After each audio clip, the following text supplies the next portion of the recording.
Hello there, cubs.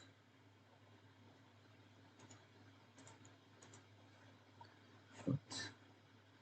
Everything is dark. Perhaps I should illuminate. Hello there. I can't hear myself.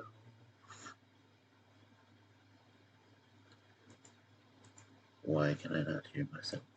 I am muted. Can I hear myself now? I'm still muted. There we go. Now I can hear myself. All right, then. Let us go over to my chatting window and pray that I don't cough all freaking day.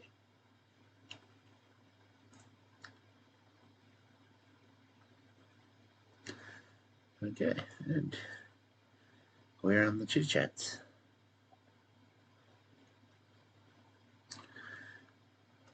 I seem to have excellent feed.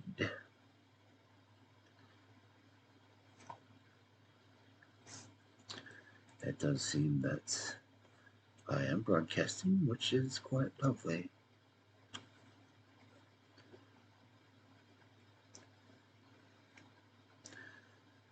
And from my current position, I cannot tweet it because I am looking in a different window for once. But hey, things are looking good so far. Of course, I'm already coughing, but that is what seems to be my thing lately.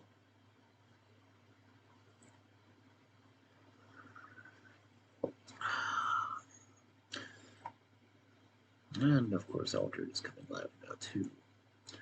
So that will be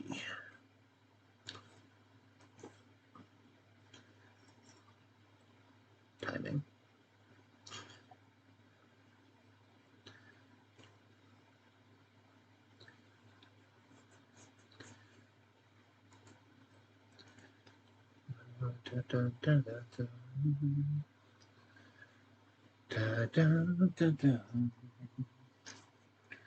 Let's see. Something to read quickly before reading.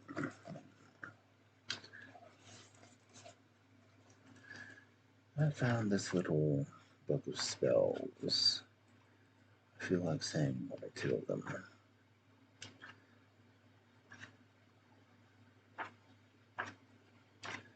Where are my spells?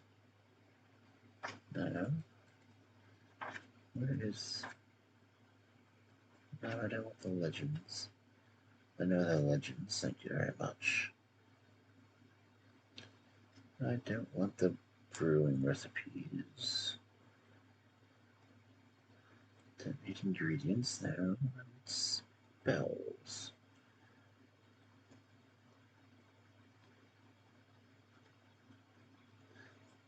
I'm apparently flipping the wrong direction. Okay.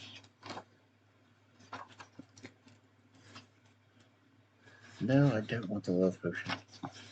Love potions are so overrated.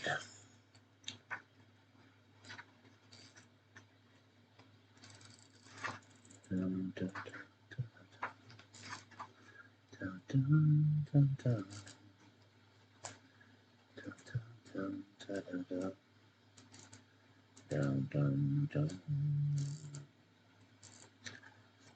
No, I don't want the Psalms.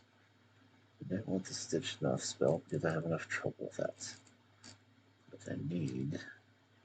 I have the unlocked door. That's easy enough.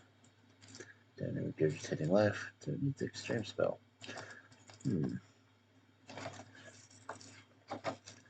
Oh.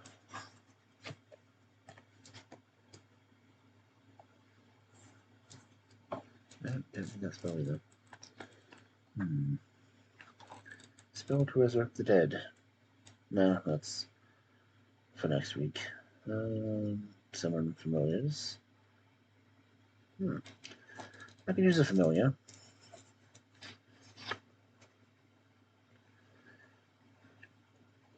Moon in the north, signaleth summoning stage. Come, ancient familiar, forth, of which wise and sage. Animalia fida fidelis celidi.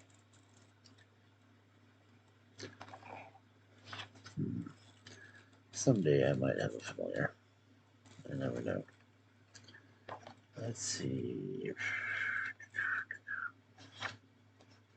Honestly, Curse of the Llama. Nah, there's one I can definitely use. Protect thyself from punishment great. Protect thine heart, protect thine face, and keep thyself free of curses, mighty and small. Useful. Always useful. Don't need Curse of the Cat. Yeah, Curse of the Dog.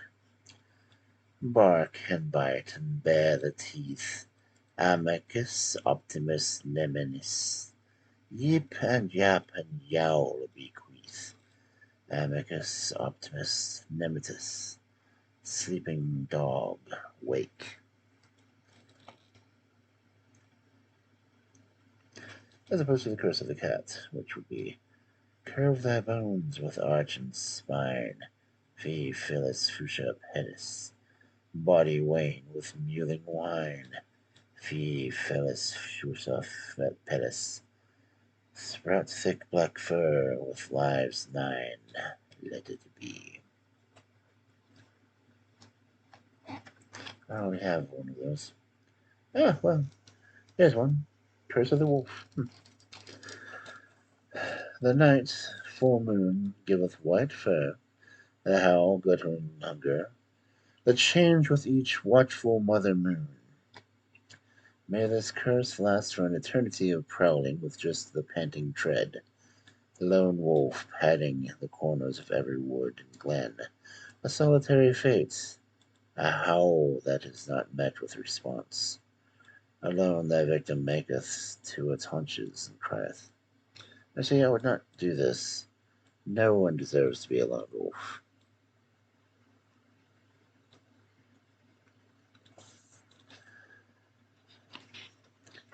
I'm not. I may say that one, but I don't like that spell. Yeah, Curse of Eternal Dancing. No, don't do that one. That's been overdone. Hexes, no. No, I need good spells. Come on, book. Book? Don't want hexes or curses. Honestly, it should be a shame to be considered cursed to be a wolf. Life potion? No, I don't want a life potion. I don't need flight. I don't need strength, although it does look tasty. Part of arm of ant. That would be very difficult to get. The misgiving potion? No. Restoring health and youth. And I don't really want to deal with the sweat of poison ivy. That's rather no. Dwindling potion. Tempting. Potion of deception. No. Befuddling. Always amusing. Levitation. Part of web spider. Part clump of lichen. Part pads of lily. Part wing of wasp. 4 parts still. 3 parts knotweed, 1 part laurel, 2 parts turnip, 1 part golden seal oil. Interesting. I'm not going to read the love potion. Love potions are overrated. How to make a cow sick? I don't want that. Chance to smell children. Children stink. Chance to make socks itchy. No. This is just More freaking curses. Silly book. No more palmistry. No. No. Ooh, Muncie. No. Don't want to read eggs. Everything spells doom according to this book. So what's the purpose? Divination is not all it's cracked up to be, honestly. Ghostly voice. I might need this one if my voice keeps cutting out. In the form of a temporary spectre, thou hast the ability to throw thy voice so that victims afar wake to hear it near bed, cupboard, down darkly descending stairs. I don't think that counts as on stream. In this way thou canst whisper thine inclinations to best sway steadfast fools, frighten victims past the brink of sleepness, frenzy, into delirium and hysteria, and converse with coven from distant shores. Cell phones are so much easier. To exercise the ghostly voice, recite the incantation thrice. Because everything has to be recited thrice. Trux subridens larva. Trux subridens larva. Trux subridens larva.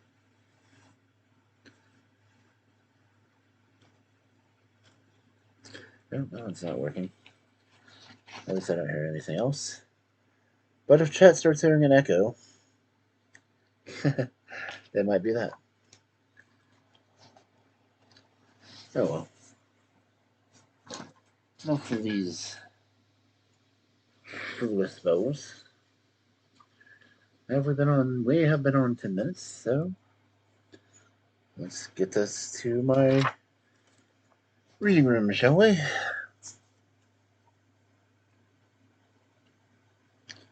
And let's go to Storyteller Live. And there. Hi. Back in my regular reading room as opposed to the laboratory.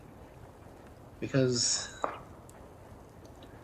why is my mouth not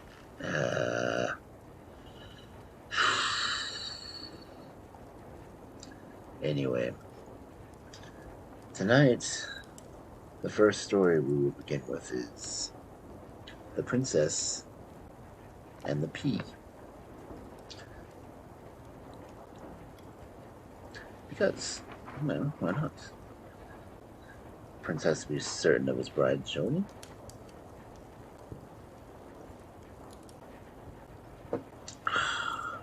I do have tea and cough drops on standby. I have drunk my cough syrup. So, let us begin, shall we? The Princess and the Pea. There once was a prince who wished to marry a princess, but then she must be a real princess. He traveled all over the world in hopes of finding such a lady, but there was always something wrong. Perfectionist prince. Princesses he found in plenty, but whether they were real princesses, it was impossible for him to decide. For now one thing, now another, seemed to him not quite right about the ladies. At last he returned to his palace, quite cast down, because he wished so much to have a real princess for his wife.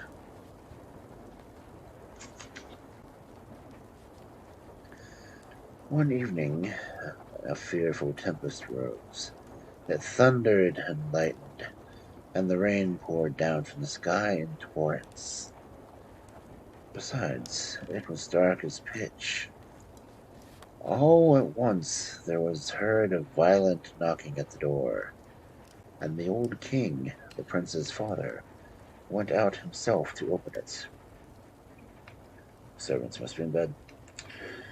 It was a princess who was standing outside the door. What with the rain and the wind, she was in a sad condition. The water trickled down from her hair, and her clothes clung to her body. She said she was a real princess. We shall soon see that, thought the old queen mother.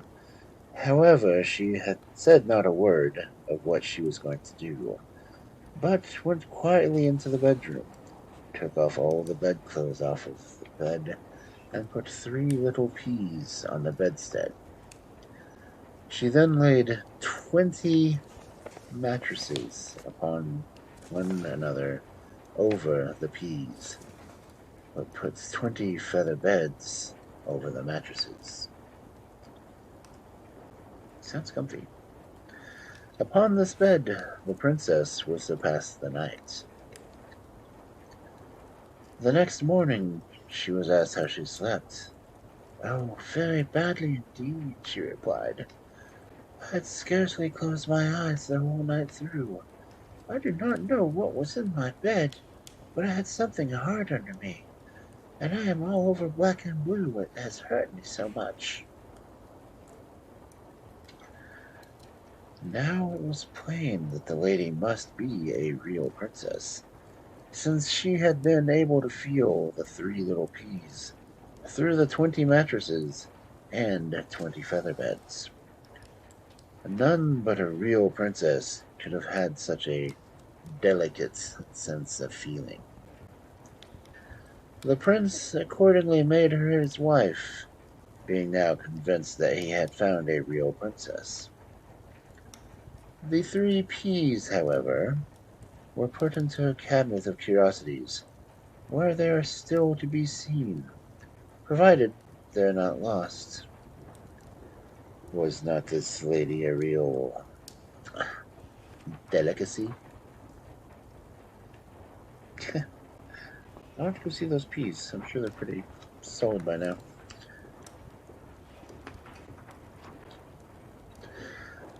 Okay, and our next story.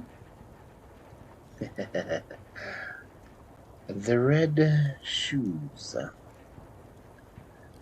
There once was a little girl, very pretty and delicate, but so poor that in summertime she always went barefoot, and in winter she wore large wooden shoes, so that her little ankles grew quite red and sore. In the village dwelt the shoemaker's mother. She sat down one day and made a pair of old pieces of red cloth, a pair of little shoes. They were clumsy enough, certainly, but they fitted the little girl tolerably well, and she gave them to her.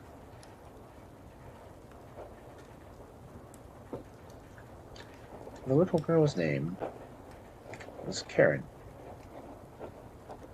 She demanded to speak to the manager immediately. No. It was the day of her mother's funeral when the red shoes were given to Karen.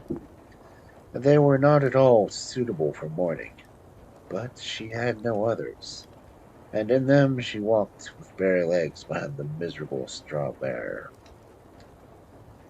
Just then a large old carriage rolled by. In it sat a large old lady. She looked at the little girl and pitied her. And she said to the priest, "Give me the little girl, and I will take care of her."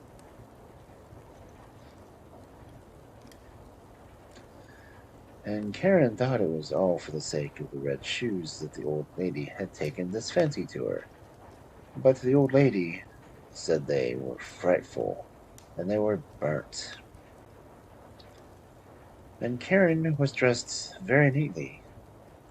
She was taught to read and to work, and people told her she was pretty, but the mirror said, "Thou art more than pretty, thou art beautiful." It happened one day that the queen traveled through that part of the country with her little daughter, the princess, and all the people, Karen amongst them, crowded in front of the palace whilst the little princess stood, dressed in white, at the window for everyone to see her. She wore neither train nor gold crown, but on her feet were pretty little red morocco shoes, much prettier ones indeed than those the shoemaker's mother had made for little Karen. Nothing in the world could be compared to these red shoes. Karen was now old enough to be confirmed. She was to have both a new frock and new shoes. The rich shoemaker in the town took measure of her little foot. Large glass cases full of neat shoes and shining boots were fixed around the room. However, the old lady's sight was not very good, and naturally enough, she had not so much pleasure in looking at them as Karen had. Amongst the shoes was a pair of red ones, just like those worn by the princess. How gay they were! And the shoemaker said had been made for the count's daughter, but had not quite fitted her. "They are polished leather," said the old lady. "See how they shine." "Yes, they shine beautifully," exclaimed Karen. And as the shoes fitted her, they were bought. But the old lady did not know that they were red, for she would have never suffered Karen to go confirmation in red shoes. But Karen did so. Everybody looked at her feet, and as she walked up to the nave to the chancel, it seemed to her that even the antique sculptured figures on the monuments, with their stiff ruffs and their long black robes, fixed their eyes on her red shoes. Of them only she thought when the bishop laid his hand on her head, when he spoke the holy baptism of her covenant and God, and how she must now be a full-grown Christian. The organ sent forth its deep, solemn tones. The children's sweet voices mingled with those of the choristers. But Karen still thought only of her red shoes. That afternoon, when the old lady was told that Karen had worn red shoes at her confirmation, she was very much vexed, and told Karen that they were quite unsuitable, and that henceforward, whenever she went to church, she must wear black shoes, were they ever so old. Next Sunday was the communion day. Karen looked first at her red shoes, and then the black ones, and then at the red again, and she put them on. It was beautiful, sunshiny weather. Karen and the old lady walked to church through the cornfields. The path was very dusty. At the church door stood an old soldier. He was leaning on crutches and had a marvelously long beard, not white, but reddish-hued, and he bowed almost to the earth, and asked the old lady if he might wipe the dust off her shoes. Then Karen put out her little foot also. "Oh, what pretty dancing shoes!" quoth the old soldier. "Take care, and mind you do not let them slip off when you dance." And he passed his hands over them. The old lady gave the soldier a halfpenny, and then went with Karen into the church. And everyone looked at Karen's red shoes, and the carved figures too bent their gaze upon them. And when Karen knelt before the altar, the red shoes still floated before her eyes. She thought of them, and of only them, and she forgot to join in the hymn of praise. She forgot to repeat our Father. She obsessed. At last all the people came out of church, and the old lady got into her carriage. Karen was just lifting her foot to follow her, when the old soldier standing in the porch exclaimed, "Only look, what pretty dancing shoes!" And Karen could not help it.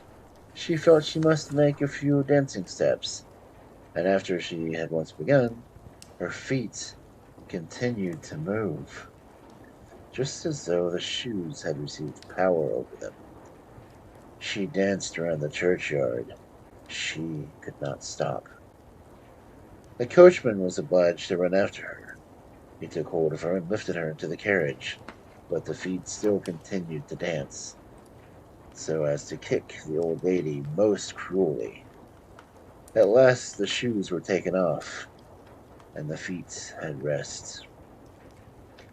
And now the shoes were put away in a press, but Karen could not help going to look at them every now and then. The old lady lay ill in bed. The doctor said she could not live much longer. She certainly needed careful nursing, and who should be her nurse and the constant attendant but Karen? But there was to be a grand ball in the town. Karen was invited. She looked at the old lady, who was almost dying. She looked at her red shoes. She put them on. There could be no harm in doing that, at least. She went to the ball and began to dance. But when she wanted to move to the right, the shoes bore her to the left, and when she would dance up the room, the shoes danced her down the room, danced down the stairs, through the streets, and through the gates of the town. Dance she did, and dance she must, straight out into the dark wood. Something all at once shone through the trees. She thought at first it must be the moon's bright face, shining blood red through the night mists. But no, it was the old soldier with the red beard. He sat there, nodding to her and repeating, "Only look, what pretty dancing shoes." She was very much frightened, tried to throw off her red shoes, but could not unclasp them. She hastily tore off her stockings, but the shoes she could not get rid of. They had, it seemed, grown onto her feet. Dance she did. Dance she must, over field and meadow, in rain and in sunshine, by night and by day. By night, that was most horrible. She danced into a lonely churchyard, but the dead there danced not. They were at rest. She would fain have sat down on a poor man's grave, where the bitter tansy grew. But for her there was neither rest nor respite. She danced past the open church door. There she saw an angel, clad in long white robes, with wings that reached from his shoulders to the earth. His countenance was grave and stern, and in his hands he held a broad, glittering sword. "Thou shalt dance," said he. "Dance on in thy red shoes till thou art pale and cold, and thy skin shrinks and crumples up like a skeleton's. Dance thou shalt still from door to door, and wherever proud, vain children live, thou shalt knock, so that they may hear thee and fear. Dance shall thou, dance on." "Mercy!" cried Karen. But she heard not the angel's answer, for the shoes carried her through the gate, into the fields, along highways and byways, and still she must dance. One morning she passed by a door she knew well. She heard psalm singing from within, and presently a coffin, strewn with flowers, was borne out. Then Kara knew that the good old lady was dead, and she felt herself a thing forsaken by all mankind, and accursed by the angel of God. Dance she did, dance she must, even through the dark nights. The shoes bore her continually through thorns and briars, till her limbs were torn and bleeding. Away she danced over the hearth of the little solitary house. She knew that the headsman dwelt there. She tapped with fingers against the panes, crying, "Come out, come out! I cannot come into you. I am dancing." And the headsman replied, "Surely thou knowest who I am. I cut off heads of wicked men, and my axe is very sharp and keen."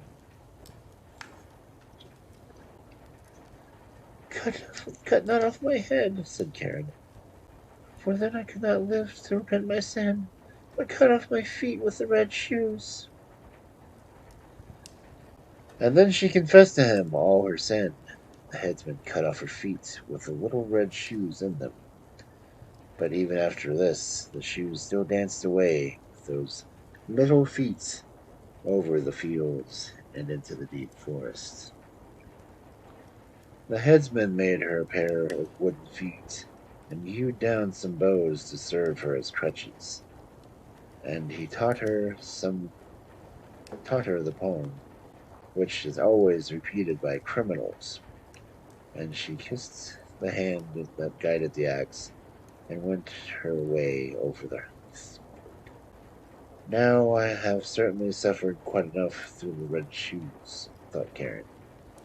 "I will go to church, and let people see me once more." And she went as fast as she could to the church porch, but when she approached it, the red shoes danced before her, and she was frightened and turned her back. All that week through she endured the keenest anguish and shed many bitter tears. However, when Sunday came, she said to herself, "Well, I must have suffered and striven enough by this time. I dare say I am quite as good as many of those who are holding their heads so high in church." So she took courage and went there, but she had not passed the churchyard gates before she saw the red shoes again dancing before her, and in great terror she turned again back, and more deeply than ever bewailed her sin. She then went to the pastor's home, and begged that some employment might be given her, promising to work diligently and do all she could. She did not wish for any wages, she said. She only wanted a roof to shelter her, and to dwell with good people. And the pastor's wife had pity for her, and took her into her service. And Karen was grateful and industrious. Every evening she sat silently listening to the pastor while he read the Holy Scriptures aloud. All the children loved her, but when she heard them talk about dress and finery, and about being as beautiful as a queen, she would sorrowfully shake her head.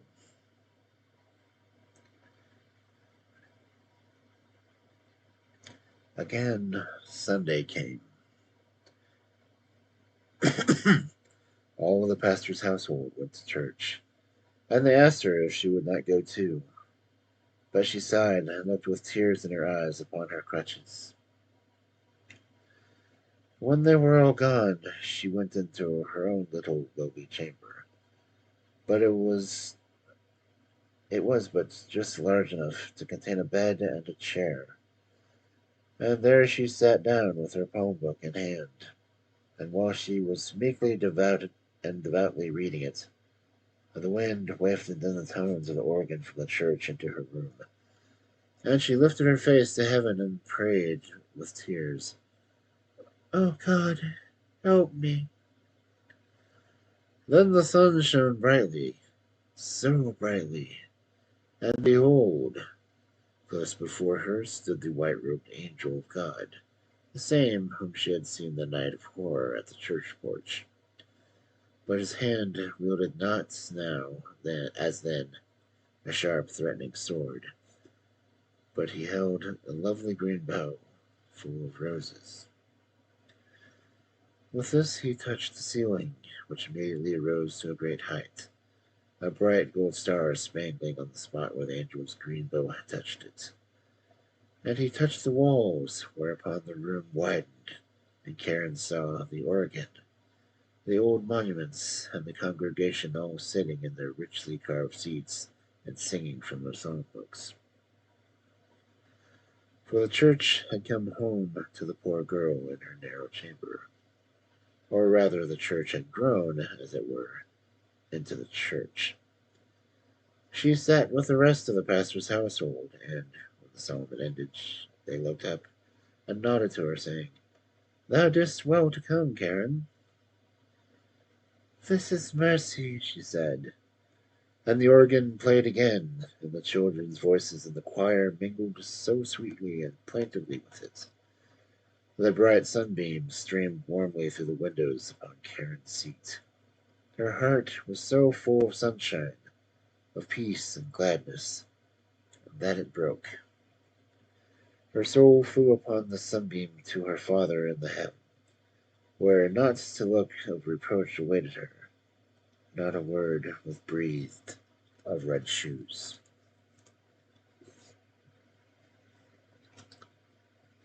So, yeah.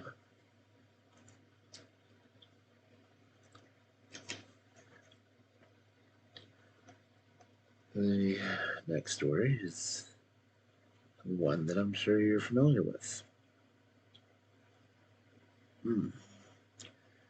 The Emperor's new roof, no, new clothes. Many years ago, there was an emperor who was so excessively fond of new clothes that he spent all of his money in dress. He did not trouble himself in the least about his soldiers, nor did he care to go either to the theatre or the chase, except for the opportunities then afforded him by displaying his new clothes. He had a different suit for each hour of the day. Damn. And as any other king or emperor one is accustomed to say, he is sitting in council. It was always said of him, the emperor is sitting in his wardrobe. Time passed away merrily in the large town which was his capital. Strangers arrived every day at the court. One day, two rogues, calling themselves weavers, made their appearance. They gave out that they knew how to weave stuffs of the most beautiful colors and elaborate patterns, the clothes manufactured from which should have the wonderful property of remaining invisible to everyone who was unfit for the office he held, or who was extraordinarily simple in character. These must indeed be splendid clothes, thought the emperor. Had I such a suit, I might at once find out what men in my realm are unfit for their office, and also be able to distinguish the wise from the foolish. This stuff must be woven for me immediately. And he caused large sums of money to be given to both the weavers, in order that they might begin their work directly. The two pretended weavers set up two looms, and affected to work very busily, though in reality they did nothing at all. They asked for the most delicate silk and the purest gold thread, to put both into their knapsacks, and then continued their pretended work at the empty looms until late at night. I would like to know how the weavers are getting on with my cloth. said the emperor to himself. After some little time had elapsed, he was, however, rather embarrassed when he remembered that a simpleton, or one unfit for his office, would be unable to see the manufacturer. To be sure, he thought, he had nothing to risk in his own person, but yet he would prefer sending somebody else to bring him intelligence about the weavers and their work before he troubled himself in the affair. All the people throughout the city had heard of the wonderful property of the cloth was to possess, and all were anxious to learn how wise or ignorant their neighbors might prove to be. I will send my faithful old minister to the weavers, said the emperor at last, after some deliberation. He will be best able to see how the cloth looks, for he is a man of sense, and no one can be more suitable for his office than he is. So the faithful old minister went into the hall where the knaves were working with all their might at empty looms. What can be the meaning of this? Thought the old man, opening his eyes very wide. I cannot discover the least bit of thread on the looms.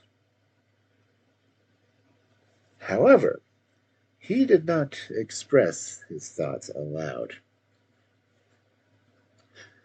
The impostors requested him very courteously to be so good as to come near the looms, and then asked him whether the design pleased him, and whether the colors were not very beautiful, at the same time pointing to the empty frames. The poor old minister looked and looked. He could not discover anything on the looms, for a very good reason. There was nothing there. What? He thought again. Is it possible that I am a simpleton? I have never thought so myself, and no one must know now if I am so. Can it be that I am unfit for my office? No, that must not be said either. I will never confess that I cannot see the stuff. What, Mr. Minister, said one of the knaves, still pretending to work.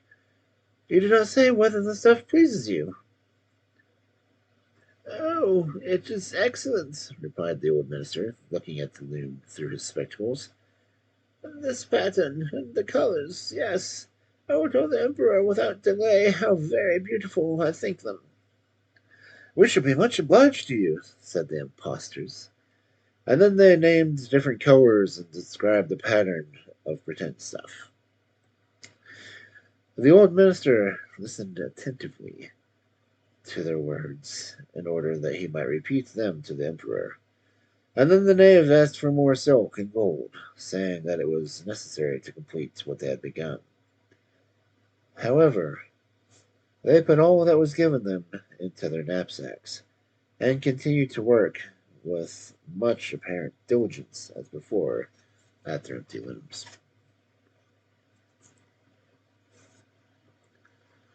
The emperor now sent another officer of his court to see how the men were getting on, and to ascertain whether the cloth would be ready soon. It was just the same with the gentleman as it was the minister. He surveyed the looms on all sides, but could see nothing at all but the empty frames. Does not the stuff appear to be as beautiful as it did to my lord the minister? Said the impostors of the emperor's second ambassador, at the same time making the same gestures as before, and talking of the design and colors which were not there. I certainly am not stupid, thought the messenger. It must be that I am not fit for my good, profitable office. That is very odd, however. No one shall know anything of it. And accordingly he praised the stuff he could not see, and declared that he was delighted with both colors and pattern. Indeed, please your imperial majesty, he said to the sovereign when he returned. The cloth which the weavers are preparing is extraordinarily magnificent. The whole city was talking of the splendid cloth which the emperor had ordered to be woven at his own expense. Taxes. And now the emperor himself wished to see the costly manufacture was still on the loom, accompanied by a select number of officers of the court, among whom were the two honest men who had already admired the cloth. He went to the crafty impostors, who, as soon as they were aware of the emperor's approach, went on working more diligently than ever, although they still did not pass a single thread through their looms. "Is not the work absolutely magnificent?" said the two officers of the crown already mentioned. "If your majesty will only be pleased to look at it. What a splendid design! What glorious colors!"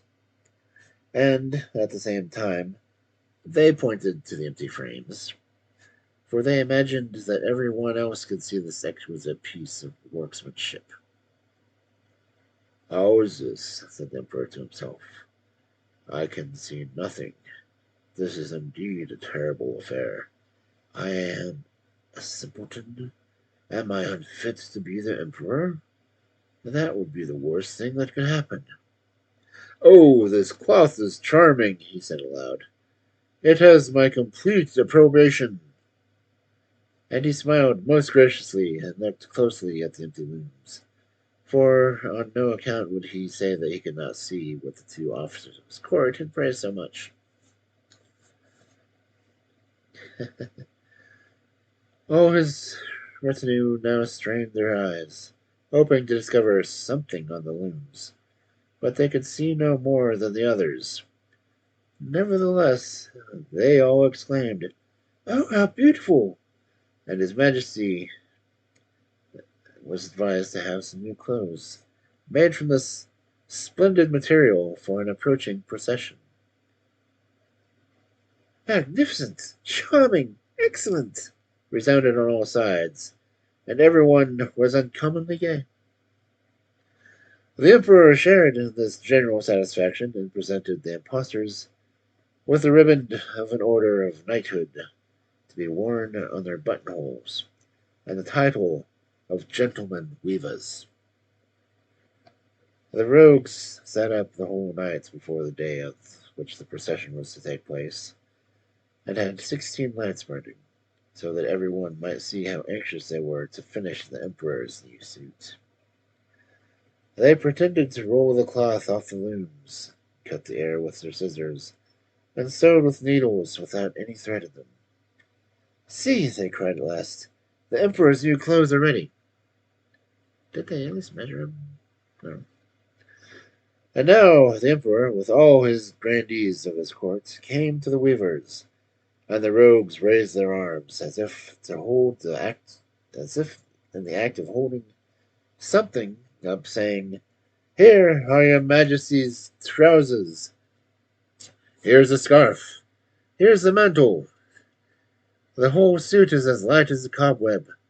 One might fancy one has nothing on at all when dressed in this. However, it is great virtue of this delicate cloth." "Yes, indeed," said all the courtiers, although not one of them could see anything of this exquisite manufacture. Of course. "If your imperial majesty will be graciously pleased to take off your clothes, we will fit on the new suit in front of the looking-glass." The emperor was accordingly undressed, and the rogues pretended to array him in his new suit, the emperor turning around from side to side before the looking-glass.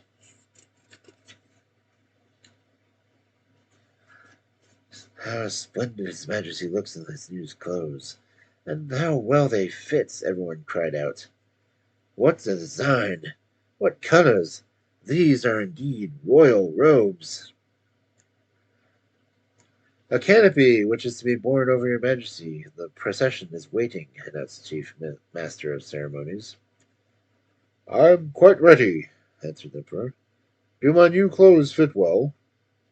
asked he, turning himself around again to the looking glass, in order that he might appear to be examining his handsome suit. The lords of the bedchamber, who had carried his majesty's train, felt about on the ground as if they were lifting up the ends of the mantle, and pretending to be carrying something, for they, too, could by no means betray anything like simplicity or unfitness of their office. Yeah. So now the emperor walked under his high canopy in the midst of the procession, through the streets of his capital, and all the people standing by, and all those in the windows cried out, "Oh, look, how beautiful our new emperor's clothes are! What a magnificent train there is to the mantle! And how gracious his scarf hangs!" In short, no one would allow that they could not see that the cloth and the much admired clothes, because, in doing so, he would have declared himself either a simpleton or unfit for his office.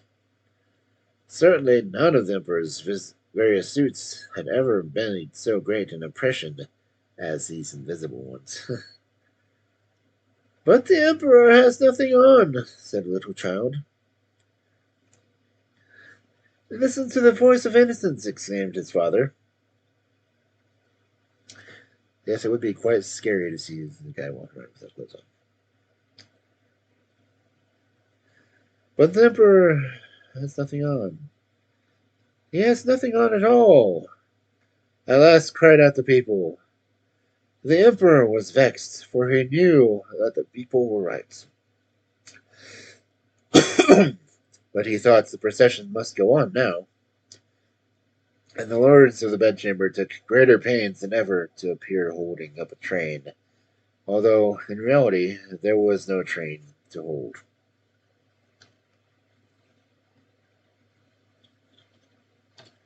Wow. The emperor is. Yeah.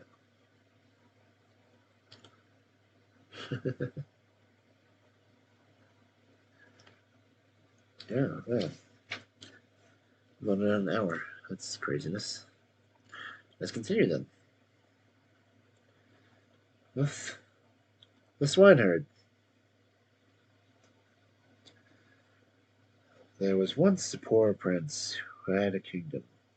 His kingdom was very small, but still quite large enough to marry upon, and he wished to marry. It was certainly rather cool of him to say that the emperor's daughter, "Will you have me?" But so he did. For his name was renowned far and wide, and there was 100 princesses who would have answered yes, and thank you kindly. We shall see what this princess said. Listen. It happened that where the prince's father lay buried, there grew a rose tree, a most beautiful rose tree, which blossomed only once in every 5 years, and even then only bore one flower, but that was a rose. It smelt so sweet that all the cares and sorrows were forgotten by him who inhaled its fragrance. And furthermore, the prince had a nightingale who could sing in such a manner that it seemed as though all sweet melodies dwelt in her little throat. So the princess was to have the rose and the nightingale, and they were accordingly put into silver caskets and sent to her. The emperor had them brought into the great hall where the princess was playing at visiting with the ladies of the court, and when she saw the caskets with her presents, she clapped her hands with joy. "Ah, if it were little Pussycat," said she. But the rose tree with the beautiful rose came into view. "Oh, how prettily it's made," said all the court ladies. "It's more than pretty," said the emperor. "It is charming." But the princess touched it, and was almost ready to cry. "Fie, papa," she said. "It is not made at all. It is natural." "Let us see what is in the other casket before we get into such bad humor," said the emperor. So the nightingale came forth and sang so delightfully that at first no one could say anything that ill-humored her. "Superb! Charmant!" exclaimed the ladies, for they all used to chatter French, each one worse than their neighbor. I, I don't speak French at all, so pardon. How much the bird reminds me of a musical box that belonged to our blessed empress, said the old knight. Ah, yes, these are the same tones, the same execution.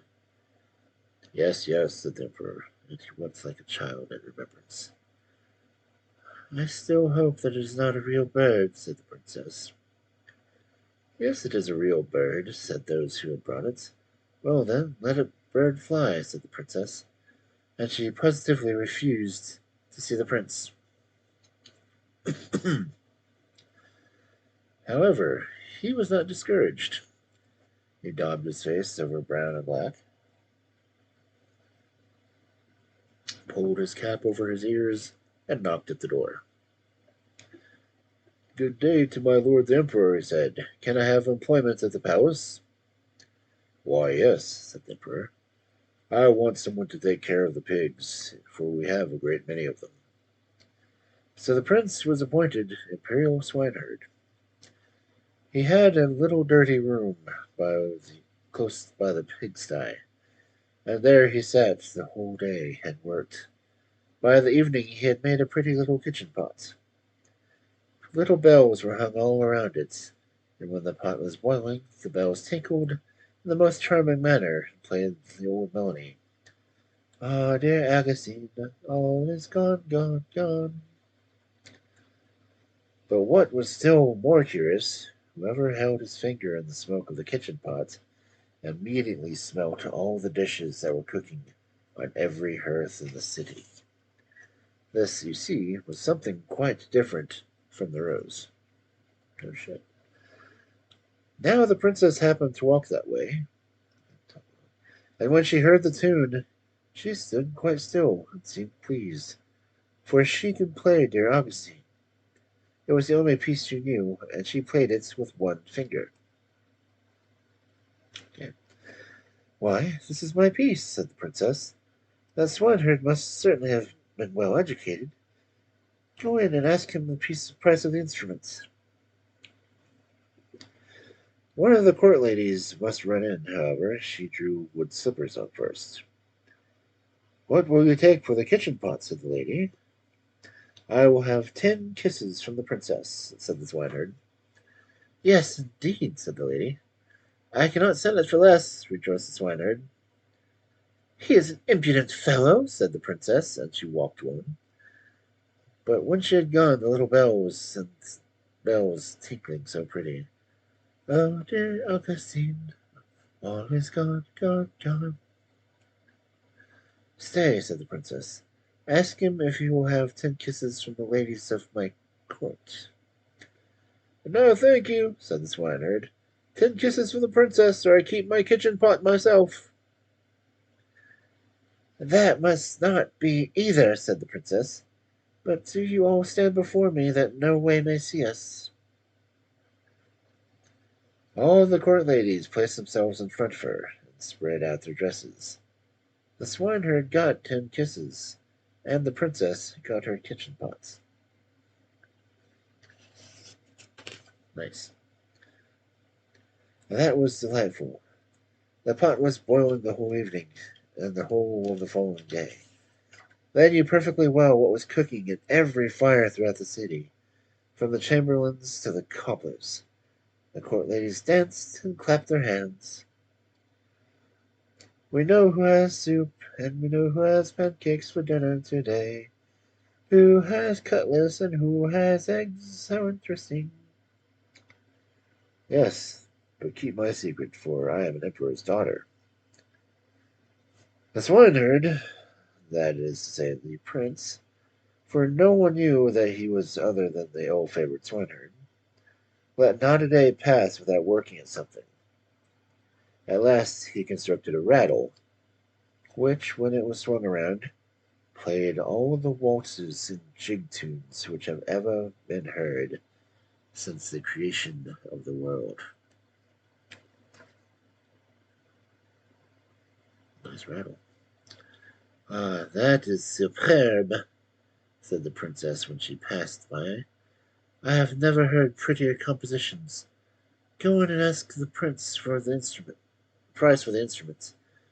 But mind, he shall have no more kisses. He will have 100 kisses from the princess, said the lady who went to ask. I think he is not in his right senses, said the princess, and walked on. But when she had gone a little way, she stopped again. One must encourage art, she said. I am the emperor's daughter. Tell him he shall, as on yesterday, have 10 kisses from me, and may take the rest from the ladies in the court. Oh, but we should not like that at all, they say. What are you muttering? Asked the princess. If I can kiss him, surely you can. Remember that you owe everything to me. So the ladies were obliged to go to him again. 100 kisses from the princess, he said, or else let everyone keep his own. Stand round, she said, and all the ladies stood around whilst the kissing was going on. Cucumbers. What can be the reason for such a crowd close by the pigsty? Said the emperor, who happened to just step out on the balcony. He rubbed his eyes and put on his spectacles. They are the ladies of the court. I must go down and see what they are about. So he pulled up his slippers and at the heel, for he had trodden them down.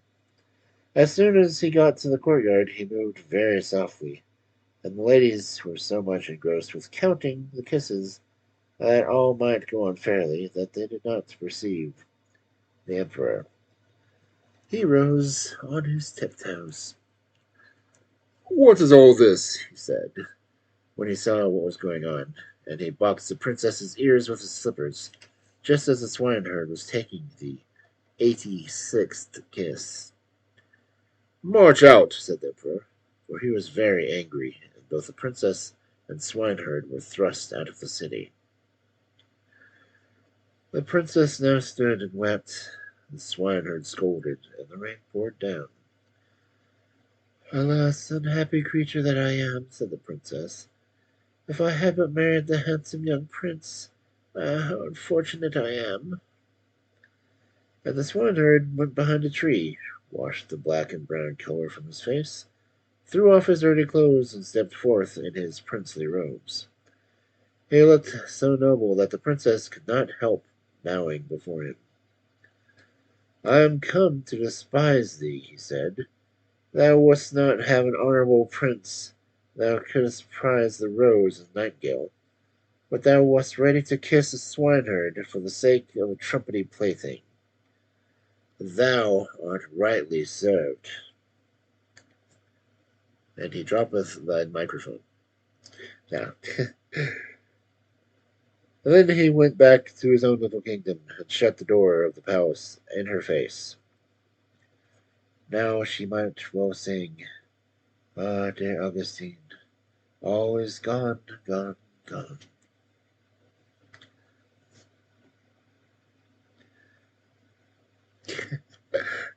Droppeth the microphone, that handsome prince.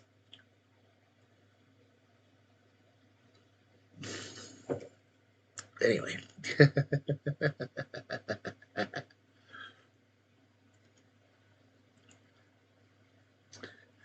Our next story, The Flying Trunk.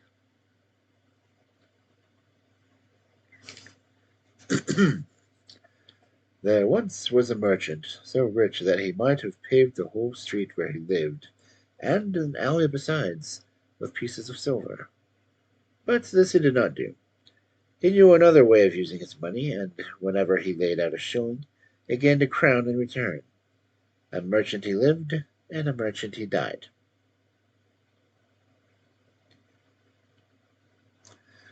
All his money then went to his son. But the son lived merrily, and spent all of his time in pleasures, went to masquerades every evening, made bank notes into paper kites, and played at ducks and drakes in the pond with gold pieces instead of stones. In this manner his money soon vanished, until at last he had only a few pennies left, and his wardrobe was reduced to a pair of slippers and an old dressing gown. His friends cared no more about him, now that they could no longer walk abroad with him.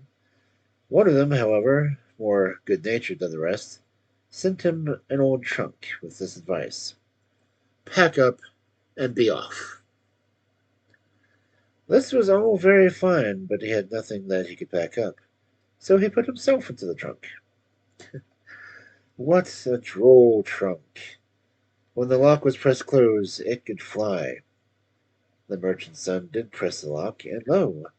Up flew the trunk with him in through the chimney, high into the clouds, on, higher and higher. The lower part cracked, which rather frightened him, for if it had broken in two, a pretty fall he would have had. However, it descended safely, and he found himself in Turkey. He hid the trunk underneath a heap of dry leaves in a wood, and walked into the next town. He could do so very well, for among the trunks everybody as clad as he was, in a dressing gown and slippers. Yeah, commentary. He met a nurse carrying a little child in her arms. "Harkee, Turkish nurse," quoth he, "what palace is that in the high windows near the town?" "The king's daughter dwells there," replied the nurse. "It has been prophesied of her that she shall be made very unhappy by a lover, and therefore no one may visit her except when the king and queen are with her." "Thank you," said the merchant's son. He immediately went back to the wood, sat down in his trunk, and flew up to the roof of the palace, and crept through the window of the princess's apartments. She was lying asleep on the sofa.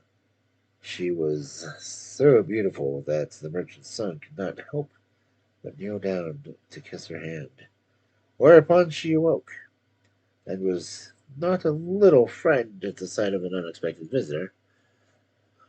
But he told her, however, that he was the Turkish prophet, and he had come down from the sky on purpose to woo her. And on hearing this she was well pleased. So they sat down side by side, and he talked to her about her eyes, how that they were beautiful, dark sea blue, and that thoughts of feeling floated like mermaids therein.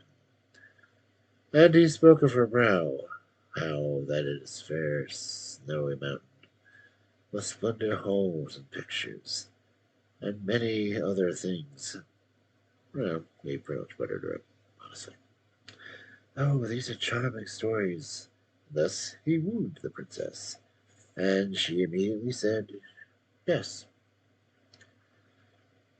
"But you must come here on Saturday," she said. "The king and queen have promised to drink tea with me that evening.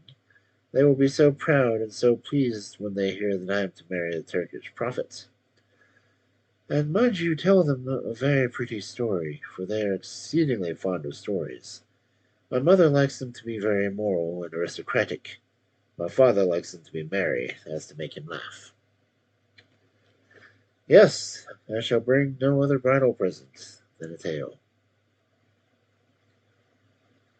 replied the merchant's son, and here they parted, but not before the princess was given her lover a sabre all covered with gold.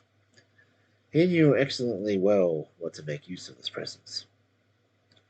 So he flew away and bought a dressing gown, and then sat down in the wood to compose the tale which was to be ready by Saturday, and certainly he found composition not the easiest thing in the world. Writer's block. At last he was ready, and at last Saturday came. The king, the queen, and the whole court were waiting tea for him at the princess's palace. The suitor was received with much ceremony. "Will thou tell us a story?" asked the queen. "A story that is instructive and full of deep meaning." But let it make us laugh, said the king. With pleasure, replied the merchant's son, and now he must hear his story. And his story was thus. There was once a bundle of matches, who were all extremely proud of their high descent, for their genealogical tree, that is to say, a tall fir tree, from each of them was a splinter, had been a great tree of antiquity, and distinguished by its height from all the other trees in the forest.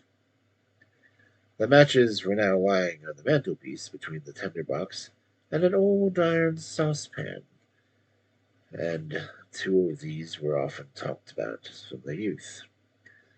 When we were upon the green branches, they said, when we were really lived upon green branches, that was a happy time. Every morning and evening we were diamond tea, that is, dew, the whole day long we had sunshine.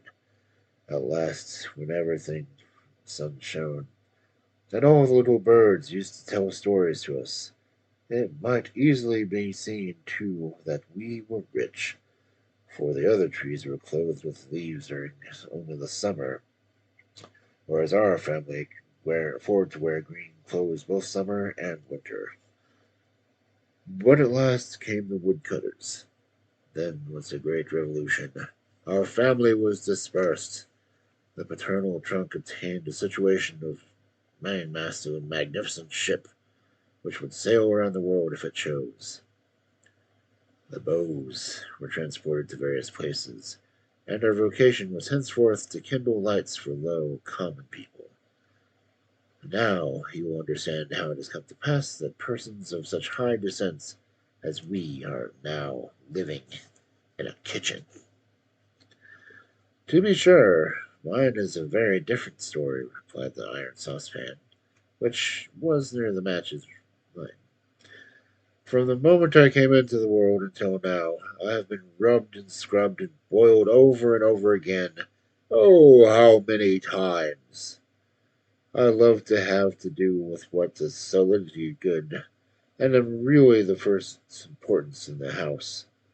My only recreation is to stand clean and bright upon this mantelpiece after dinner, and hold some rational conversations with my companions.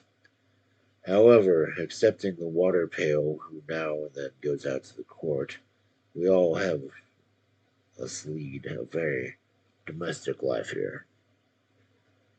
Our only newsmonger is a turf basket, but when he talks in such democratic way about governments and people, why, I assure you, not long ago there was an old jar standing here who was so much shocked by what he heard that he fell down from the mantelpiece and broke into 1,000 pieces. What turf basket is a liberal? That's a fact. Well, now you talk too much, interrupted the tinderbox, and the steel struck the flint, so that the flints and sparks flew out. Why should you not spend a pleasant evening? Let us settle who's the highest rank among us, proposed the matches.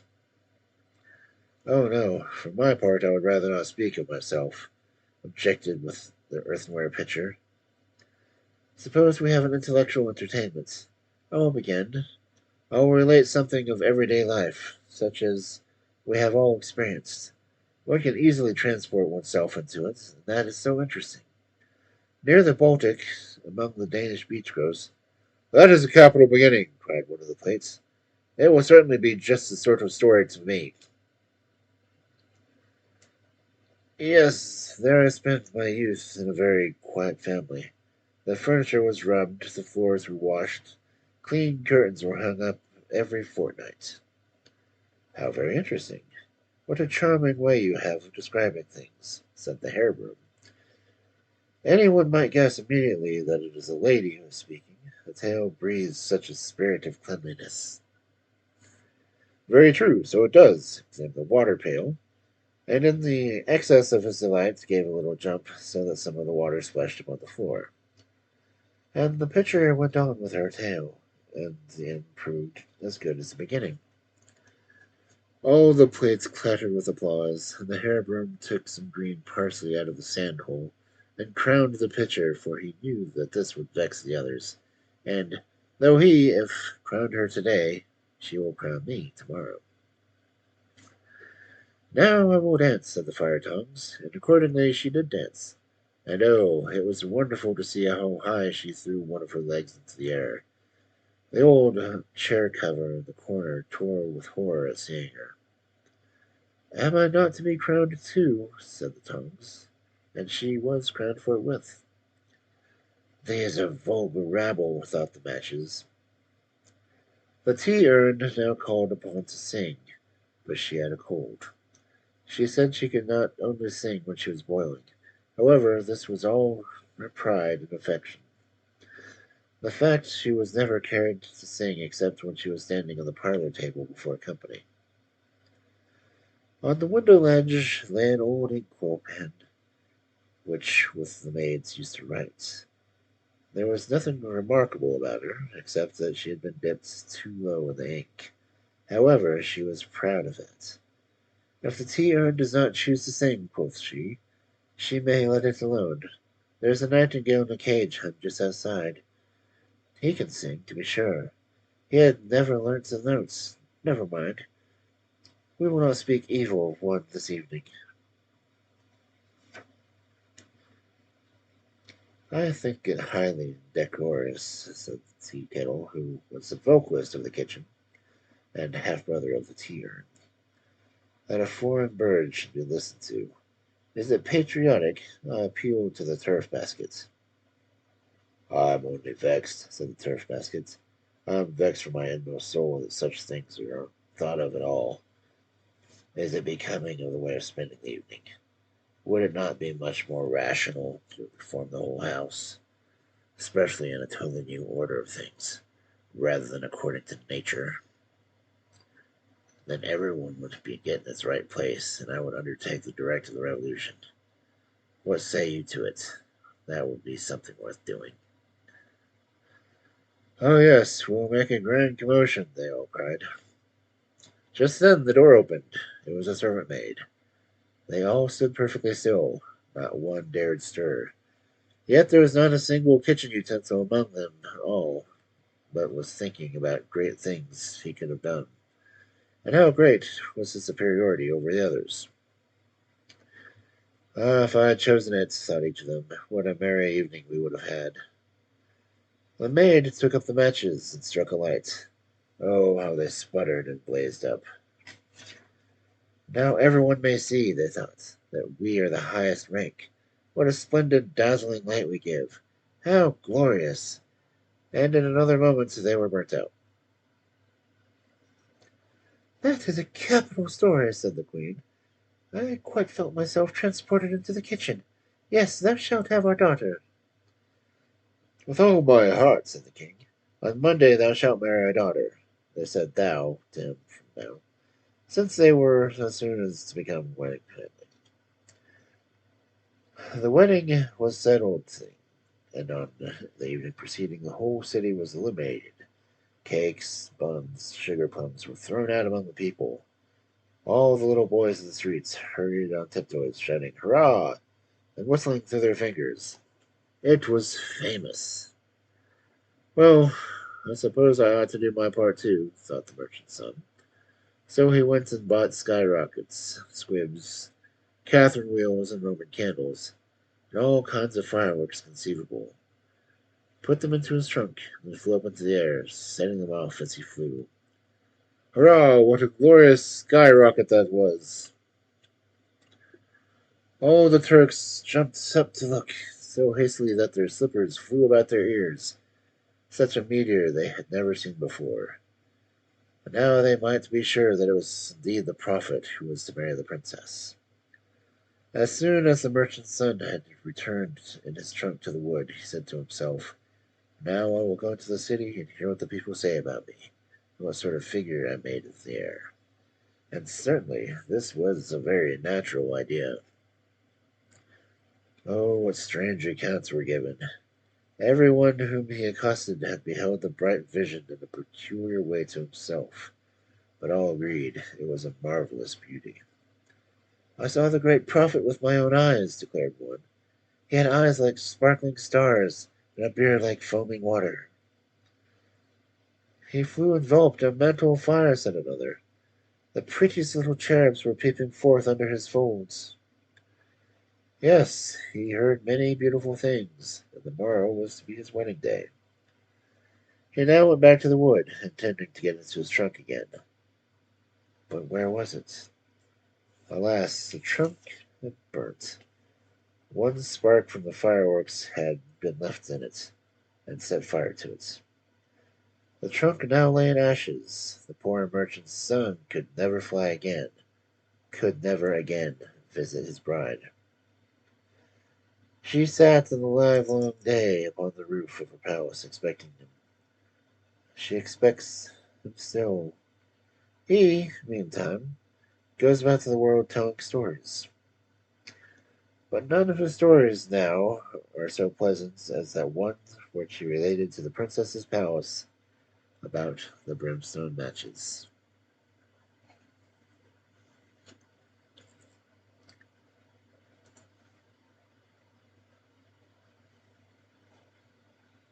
Okay. Let's keep going because we're only at an hour 20. So, the next story, The Leaping Match.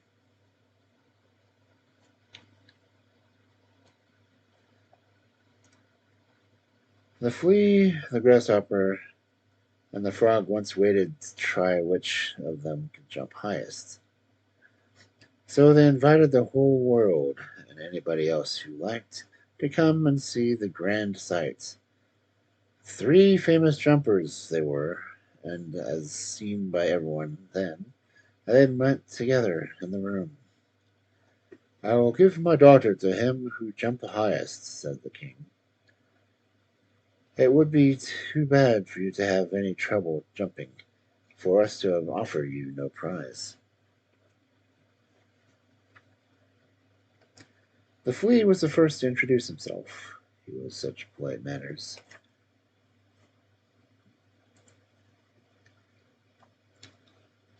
Hey, Sammy. Thank you for coming in. And a raid. Cool.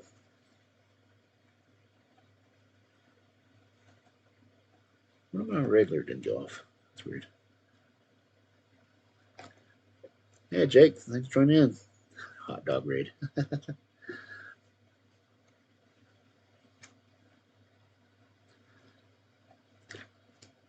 Hey, Mage Wolf. Cool.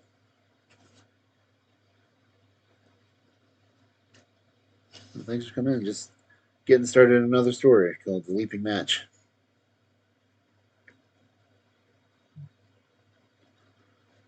I may start over since you guys came in.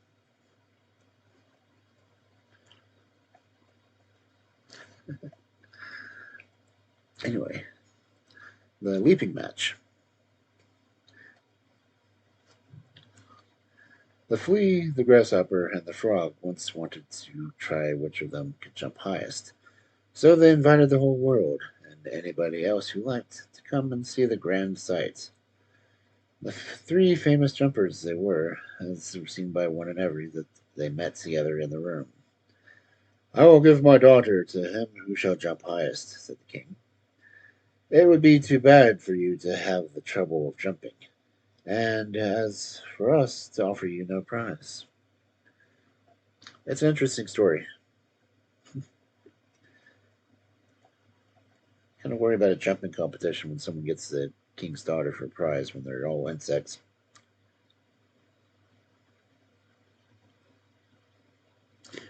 But hey, that's how stories go.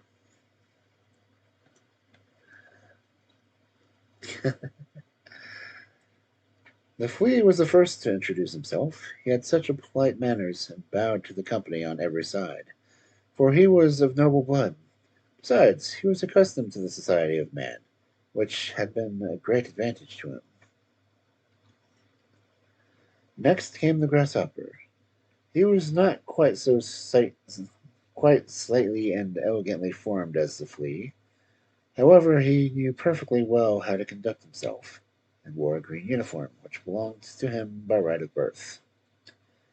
Moreover, he declared himself to have sprung from a very ancient and honorable Egyptian family, and that in his present home he was very highly esteemed.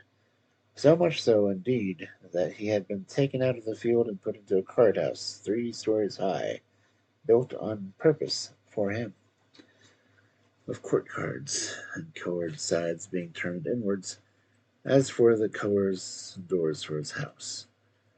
They were cut out of the body of the Queen of Hearts.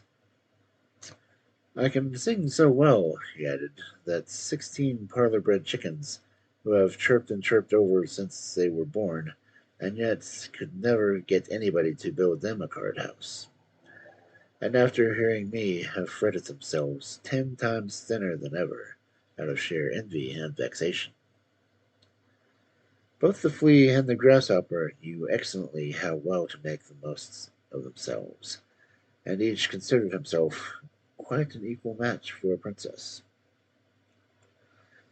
The frog said not a word, however. It might be that he thought the more of the house dog, after going snuffing about him.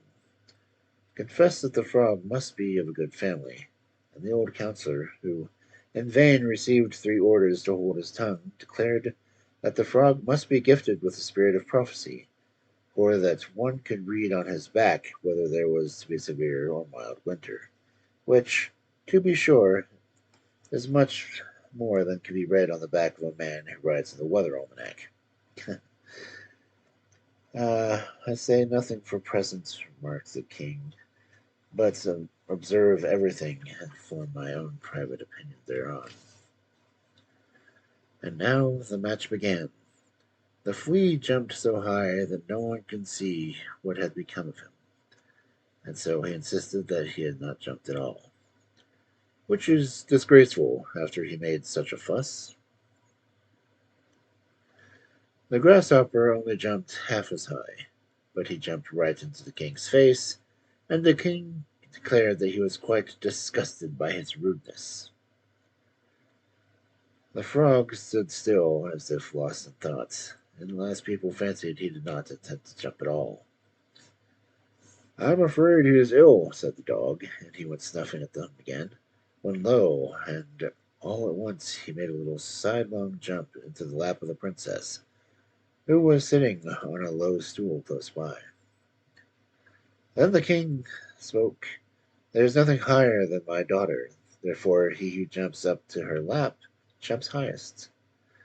The only person with good understanding would ever have thought of that, and thus the frog was shown us that he has understanding. He has brains in his head, that he has. And thus the frog won the princess. "I jumped highest for all that," exclaimed the flea, "but it's all that same to me. He let her have a sniff-legged slimy creature, if she liked him. I jumped highest, and if I am too light and airy for this stupid world, the people can neither see nor catch me. Dullness and heaviness win the day with them." And so the flea went into the foreign service, where it is said he was killed. Wow. The grasshopper sat on a green bank, meditating on his world and its going on. And at length he repeated the flea's last wishes. "Yes, dullness and heaviness win the day. Dullness and heaviness win the day." And then he again began singing his peculiar melancholy song. And it is from him that we have learnt this history. And yet, my friend, though you read it here in printed book, it may be perfectly true.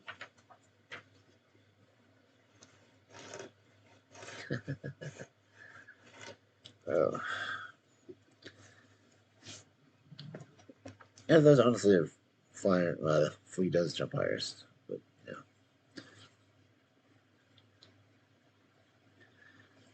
Let's not get into fleas.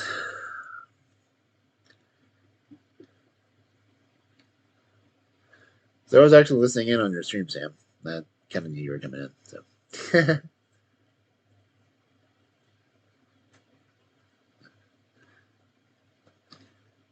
I just have it so that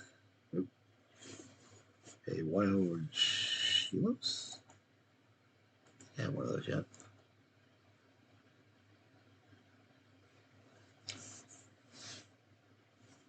Kind of surprised he didn't do the jump scare when he came in.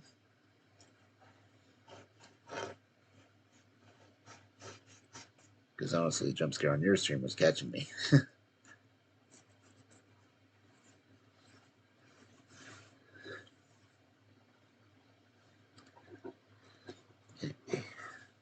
Let's see. Another story. I've lost track of how many I've read tonight. I've read quite a few. But we're only at an hour and a half, so I'm going to keep going.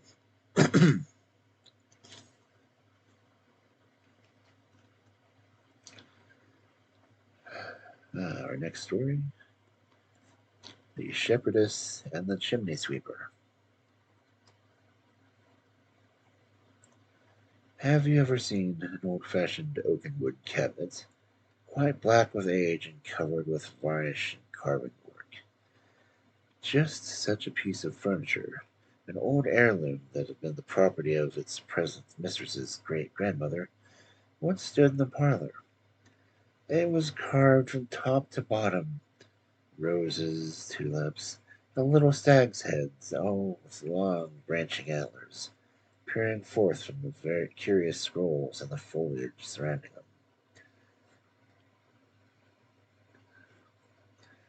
Moreover, in the center panel of the cabinet was carved a full-length figure of a man, who seemed to be perpetually grinning, perhaps at himself, for in truth he was a most ridiculous figure. He had crooked legs and small horns on his head, and a long beard. The children in the house used to call him the crooked-legged field marshal, major, general, corporal, sergeant, whatever. For this was a long and hard name, and not many figures, whether carved in wood or stone, could boast such a title. There he stood, his eyes always fixed upon the table under the pier glass, for on the table stood a pretty little porcelain shepherdess. Her mantle gathered gracefully around her, and fastened with a red rose. Her shoes and hat were gilt, and her hand held a crook. Oh, she was charming. Close by her stood a little chimney-sweeper, likewise a porcelain. He was as clean and neat as any other little figure. Indeed, the manufacturer might have well made him a prince as a chimney-sweeper from him. And though elsewhere black as coal, his face was fresh and as rosy as the girl's, which was certainly a mistake. It ought to have been black. His letter in his hand, where he kept his station, close by the little shepherdess. They had been placed together from the first, had always remained in the same spot, and thus plighted their troth to each other. They suited each other so well. They were both young people, both of the same kind of porcelain, both alike fragile and delicate. Not far off stood a figure 3 times larger as the others. It was an old Chinese mandarin who could nod his head. He, too, was of porcelain, and declared that he was the grandfather of the little shepherdess. He could not prove his assertion, however. He insisted that he had authority over her, and so the crook-legged field marshal, major, general, corporal, sergeant made proposals to the little shepherdess. He nodded his head in a token of his consent. "Now you will have a husband," said the old mandarin to her. "A husband who, I verily believe, is of mahogany wood. You will be the wife of the field marshal, general, major, corporal, sergeant, of a man who has a whole cabinet full of silver plate.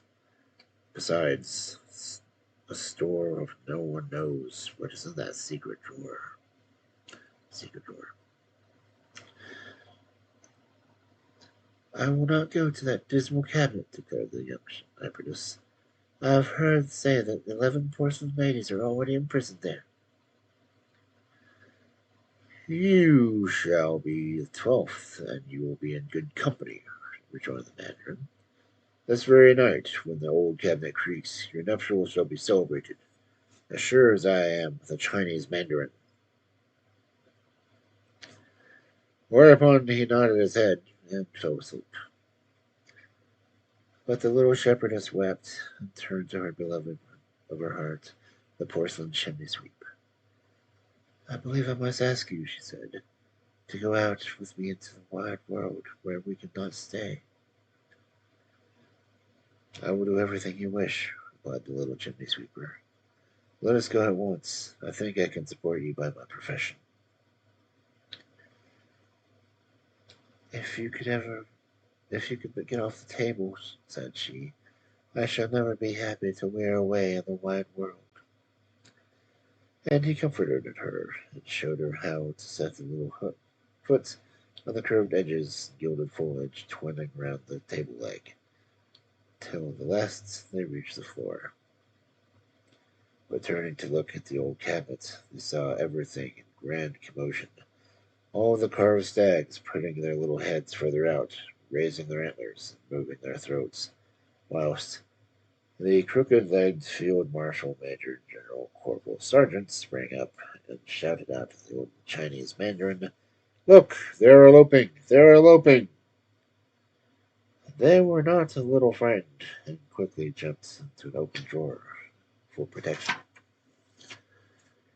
In this drawer there were 3 or 4 incomplete packs of cards, and also a little puppet theater.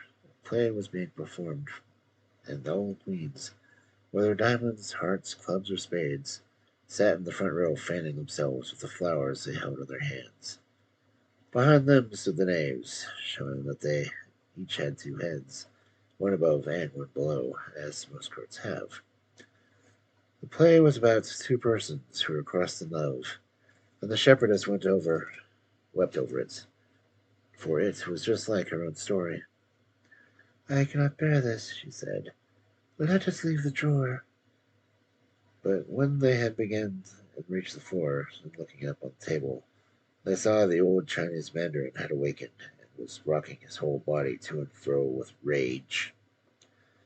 Oh, the old mandarin is watching, cried the little shepherdess, and down she fell on her porcelain knees in the greatest distress. A sudden thought has struck me, said the chimney sweeper. Suppose we creep into the large potpourri vase that stands by the corner.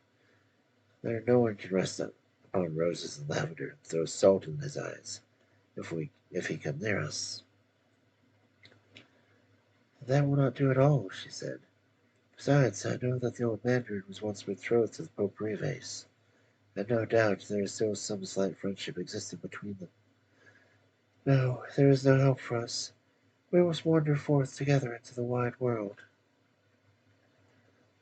Hast thou indeed the courage to go with me into the wide world? Asked the chimney sweeper. Hast thou considered how large it is, and that we may never return home again? I have, she replied. And the chimney sweeper looked keenly at her, and then said, My path leads through the chimney. Thou hast indeed the courage to creep with me through the stove, through the flues, and the tunnel. Well, I do know the way. We shall mount up so high that they cannot come near us. At the top, there is a cavern that leads into the wide world. And he led her to the door of the stove. Oh, how black it looks, said she. However, she went with him, through the flumes to the tunnel, where it was pitch dark. Now we are in the chimney, said he. And look, what a lovely star shines above us. There was an actual star in the sky, shining right down upon them, and if to show them the way. And they crawled and crept, the fearful path was theirs, so high, so very high, but he guided and supported her, and showed her the best places whereon to plant her tiny little porcelain feet, till they reached the edge of the chimney, where they sat down to rest, for they were very tired, and indeed without reason. Heaven with all its stars was above them, the town with all its roofs lay beneath them. The wide, wide world surrounded them.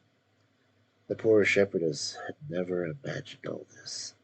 She leant her little head on the chimney sweeper's arm, and wept so vehemently that the gilding broke off from her waistband. This is too much, she exclaimed. I cannot endure. The world is too large. Oh, that I were once more upon the little table under the beer glass.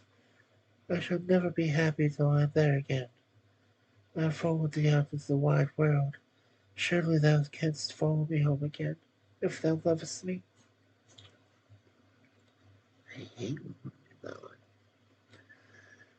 And the chimney-sweeper talked very sensibly to her, reminding her of the old Chinese mandarin and the crooked-legged field marshal, Major General Corporal Sergeant.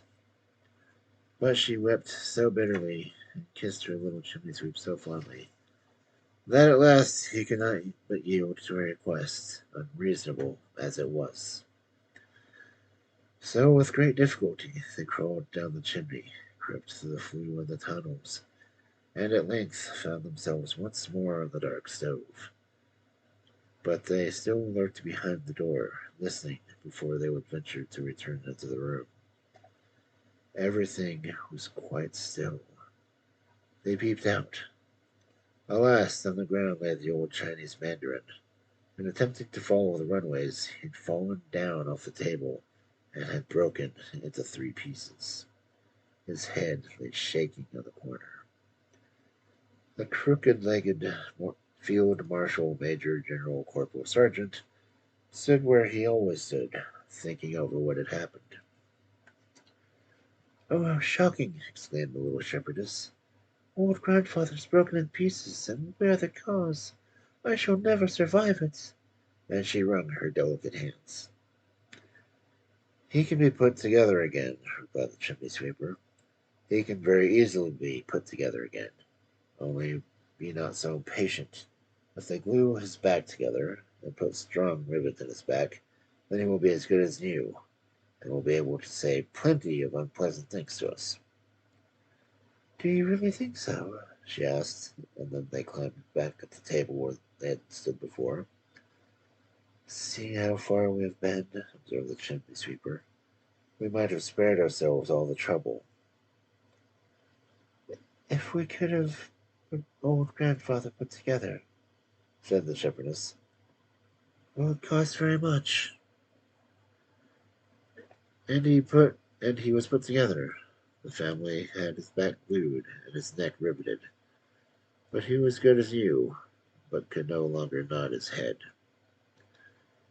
You have certainly grown very proud since you broke to pieces, replied the crooked-legged Field Marshal Major General Corporal Sergeant.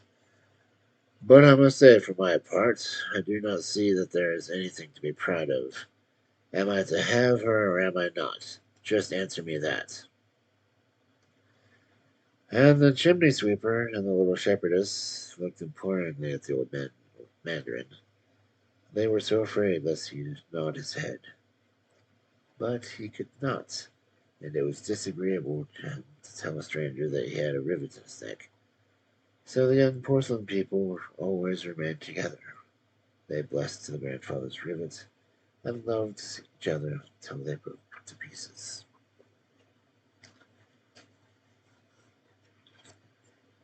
Yeah. Um, let's see how many more stories are left in this book.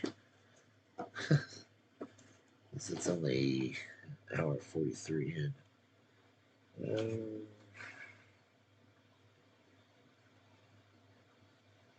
Oh crap, might as well finish the book. There's only 2 more stories left, then I'll have to find something to read next week. Ain't that a hoot? Anyway, The Ugly Duckling. It was beautiful in the country. It was summertime. The wheat was yellow, the oats were green, the hay was stacked up in green meadows, and the stork paraded about on his long red legs, discoursing in Egyptian, which language he had learned from his mother. The fields and meadows were skirted by thick woods, and a deep lake lay in the midst of the woods. Yes, it was indeed beautiful in the country. The sunshine fell warmly on an old mansion, surrounded by deep canals, and from the walls down to the water's edge there grew large burdock leaves, so high that children could stand upright among them without being perceived.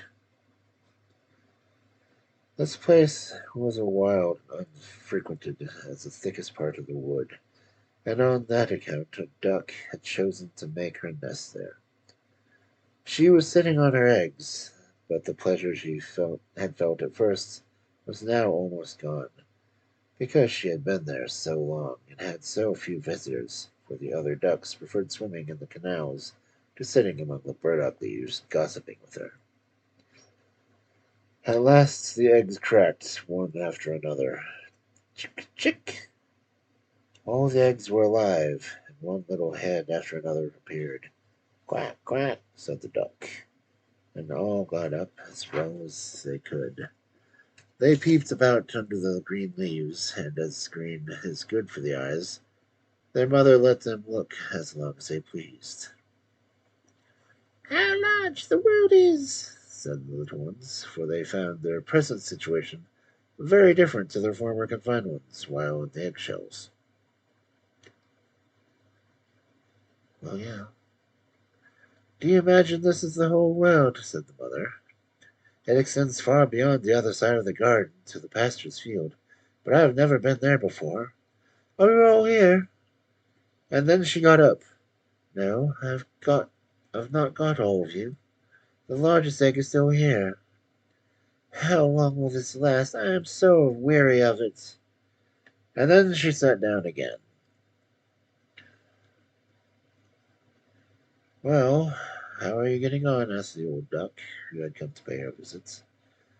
This one egg keeps me so long, said the mother. It will not break, but you should see the others. They're the prettiest little ducklings I had ever seen in all my days. They're all like their father, a good for nothing fellow, but he has not been to visit me once. Let me see the egg that will not break, said the old duck. Depend upon it, if it's a turkey's egg. I was cheated in the same way once, and I had trouble with the young ones, for they were afraid of the water, and I could not get them in there. I called and scolded, but it was of no use to me. But let me see the egg. Ah, yes, to be sure, that is a turkey's egg. Leave it and teach the other little ones to swim. I will sit on it a little longer, said the duck. I have been sitting so long that I may as well spend the harvest here. This is no business of mine, said the old duck, and away she waddled. The green egg burst at last. Chick, chick, said the little one, and out it tumbled. But oh, how large and ugly it was! The duck looked at it. This is a great, strong creature, said she. None of the others are like it at all. Can it be a young turkey cock? Well, we shall soon find out. It must go into the water, though I will push it in myself. The next day there was delightful weather, and the sun shone warmly on all the green leaves, when Mother Duck with all her family went down to the canal. Plump she went into the water.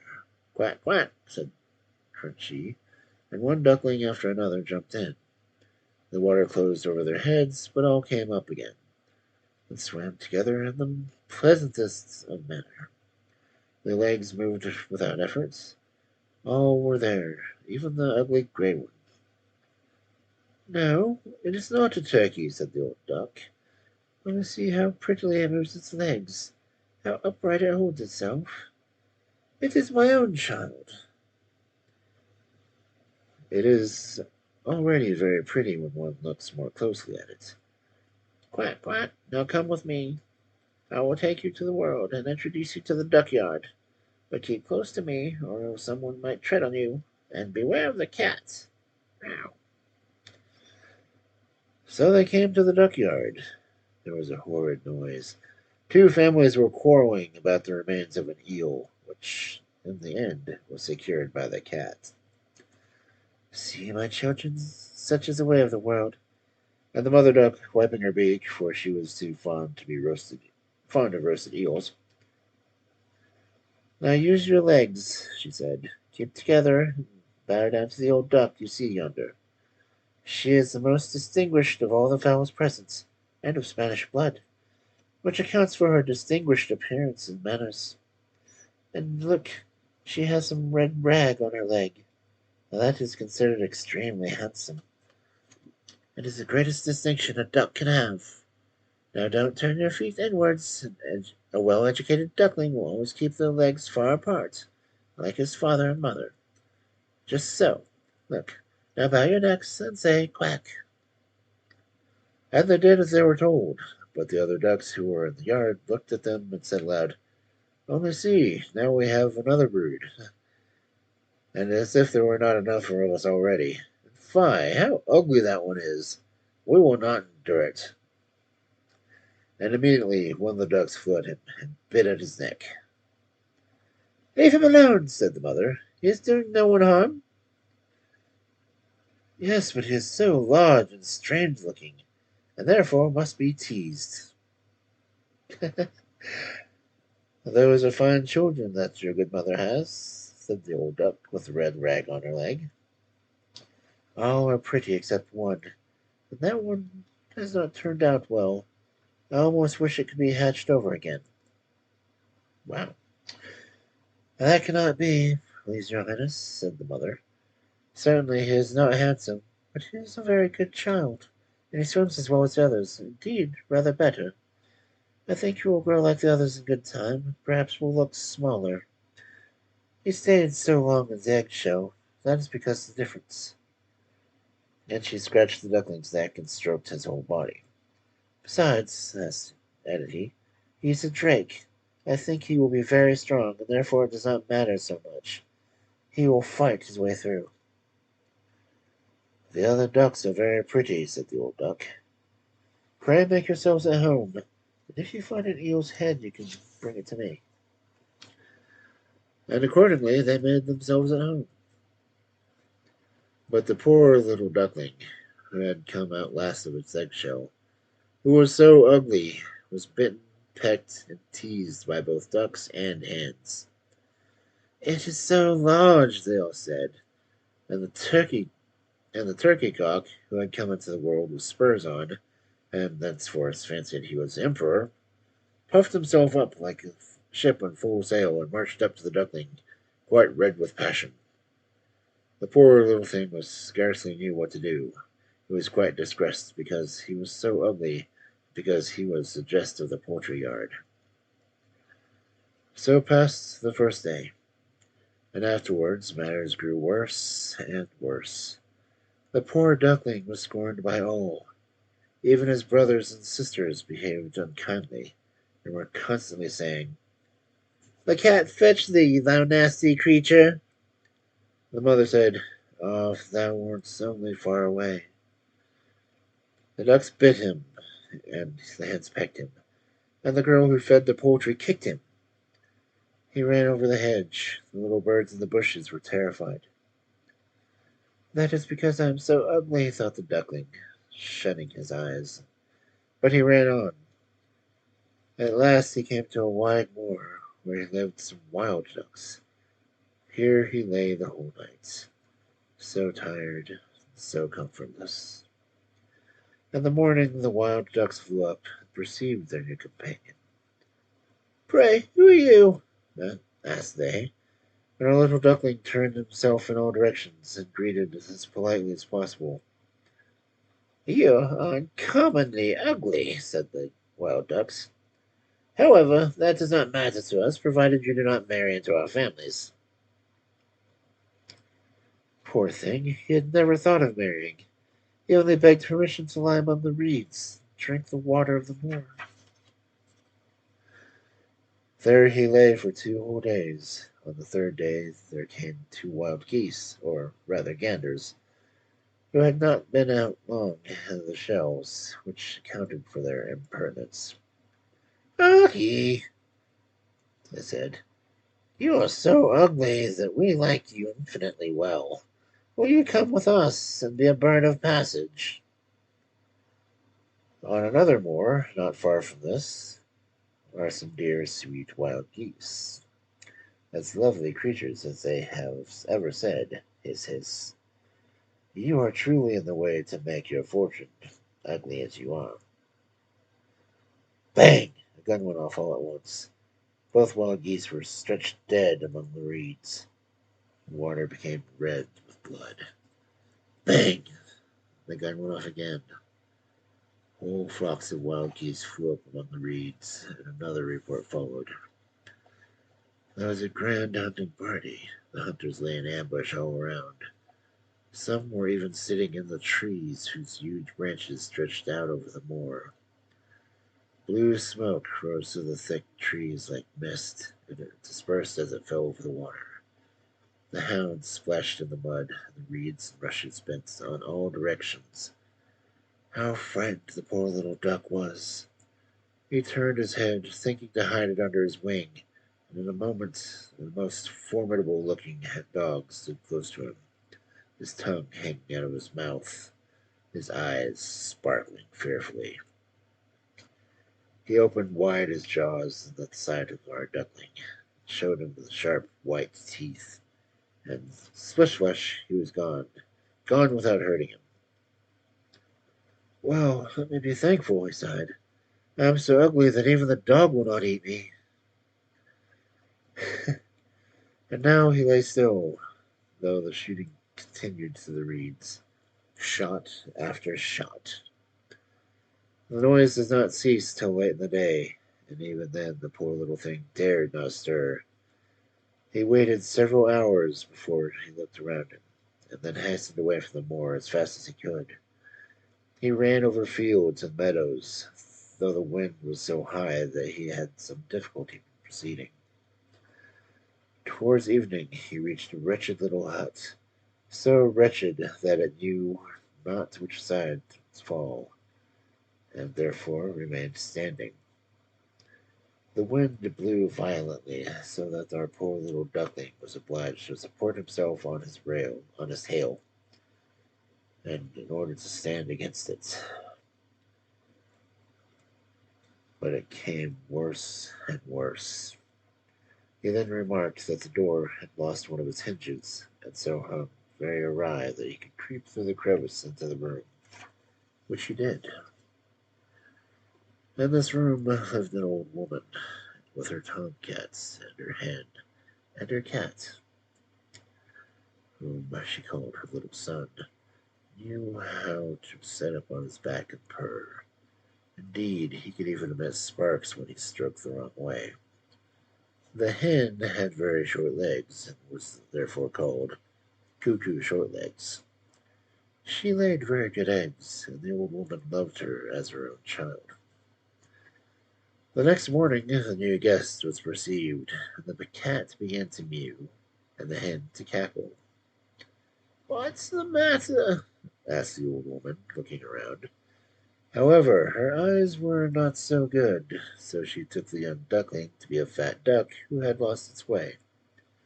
"This is a capital catch," said she. "Now I shall have duck eggs. If it not be a drake, we must try." And so the duckling was put to proof for 3 weeks, but no eggs made their appearance. Yeah, no duckling. Now the cat was the master of this house, and the hen was the mistress. And they used to always say, "We and the world," for they imagined themselves to be not only half the world, but also the far better half. The duckling thought it was possible to be of a different opinion, but that the hen would not allow. "Can you eggs?" she cried. "No." "Well, then hold your tongue." And the cat said, "Can you sit up on your back, loud? Can you purr?" No." "Oh, then you should have no opinion when reasonable persons are speaking."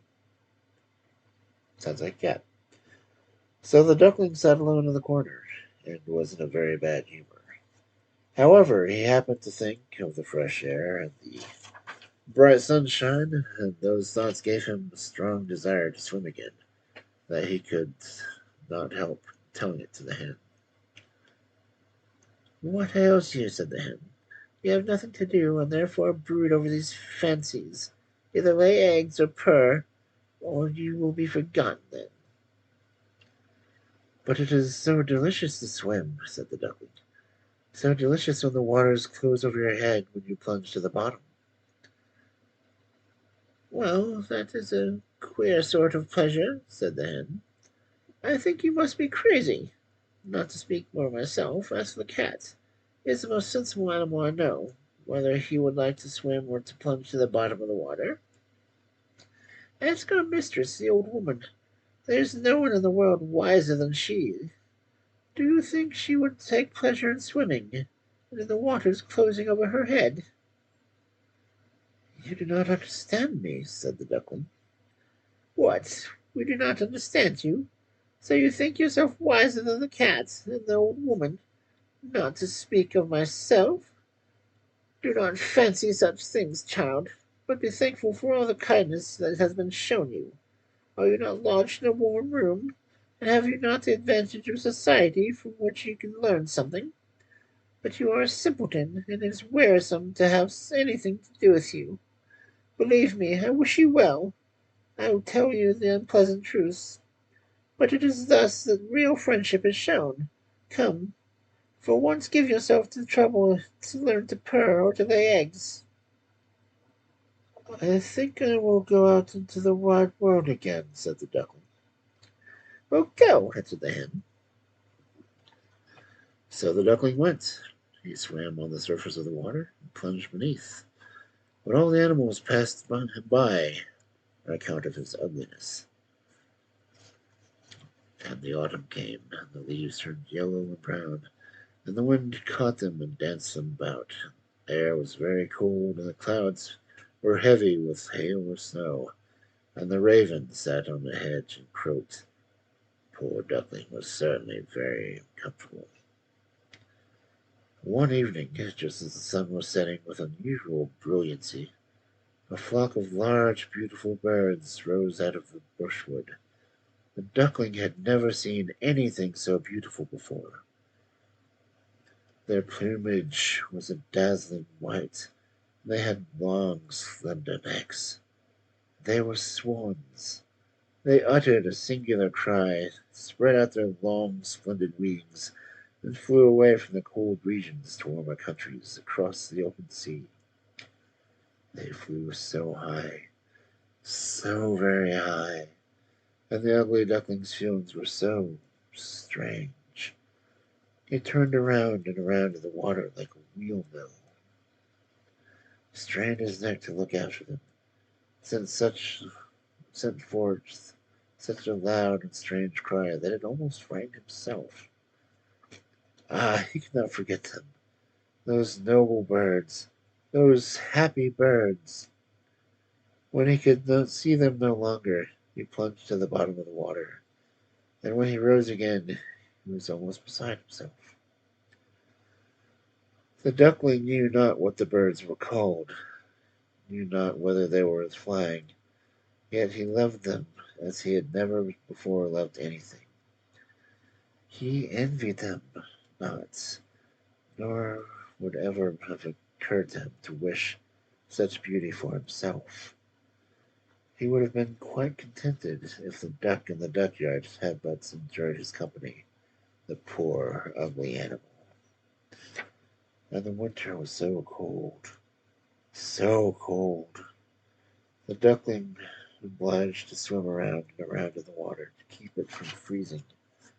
But every night the opening in which he swam became smaller and smaller. It froze so that the crust of the ice cracked. The duckling was obliged to make use of his legs to prevent the water from freezing entirely. At last, wearied out, he lay stiff and cold on the ice. Early in the morning there passed a peasant who saw him, broke the ice in pieces with his wooden shoe, and brought him home to his wife. He now revived. Children would have played with him, but our duckling thought they wished to tease him, and in his terror jumped into the milk pail, so that the milk was spilled about the room. The good woman screamed and clasped her hands. He flew thence to the pan where the butter was kept, and thence into the meal barrel and out again. Then how strange he looked! The woman screamed and struck at him with the tongs, and the children ran races with each other trying to catch him, and laughed and screamed likewise. It was well for him that the door stood open. He jumped out among the bushes into the new fallen snow. He lay there as in a dream. But it would be too melancholy to relate all the trouble and misery that he was obliged to suffer during the severity of winter. He was lying on the moor among the reeds when the sun began to shine warmly. The larks sang, and the beautiful spring had returned. Once more he shook his wings. They were stronger than formerly, and bore him greatly forwards. Before he was well aware of it, was a large garden where apple trees stood in full bloom. Lasagnas sent forth their fragrances and hung their long green branches down to the winding canal. Oh, everything was so lovely, so full of the freshness of spring, and out of the thicket came three beautiful white swans. They displayed their feathers so proudly, and swam so lightly. The duckling knew the glorious creatures, and was seized with strange melancholy. I will fly to them, those kingly birds, he said. They will kill me, because I am ugly. I presume to approach them, but it matters not. Better to be killed by them than to be bitten by the ducks, pecked by the hens, and kicked by the girl who feeds the poultry, to have so much to suffer during the winter. He flew into the water and swam towards the beautiful creatures. They saw him and shot forward to meet him. Only kill me, said the poor animal, and he bowed his head low, expecting death. But what did he see in the water? He saw beneath him his own form, no longer that of a plump, ugly gray bird. It was that of a swan. It matters not to have been born in a duckyard if one has been hatched from a swan's egg. The good creature felt himself elevated by all the troubles and adversities he had experienced. He could now rightly estimate his own happiness, and the larger swans swam around him and stroked him with their beaks. Some little children were running about in the garden. They threw grain and bread into the water, and the youngest exclaimed, "There is a new one!" And the others also cried out, "Yes, there is a new swan come!" They clapped their hands and danced around. They ran to their father and mother. Bread and cake were thrown into the water, and everyone said, "The new one is best, so young and so beautiful." And the old swans bowed before him. The young swan felt quite ashamed and hid his head under his wings. He scarcely knew what to do. He was all too happy, but still not proud, for a good heart is never proud. He remembered how he had been persecuted and derided, and now he heard everyone say he was the most beautiful of all the beautiful birds. The cindrias bent down their branches towards him below in the water, and the sun shone so warmly and brightly. He shook his feathers, stretched his slender neck, and in the joy of his heart said, "How little did I dream of such happiness when I was the ugly, despised duckling."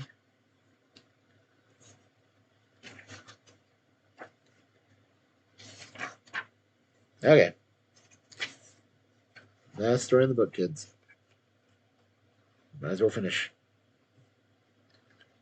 Of course, this one is a fun one. The Naughty Boy. There once was an old fort, such a good, honest poet.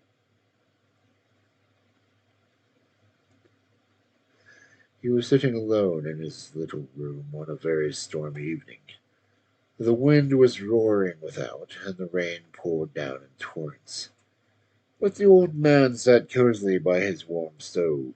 The fire was blazing brightly, and some apples were roasting in front of it.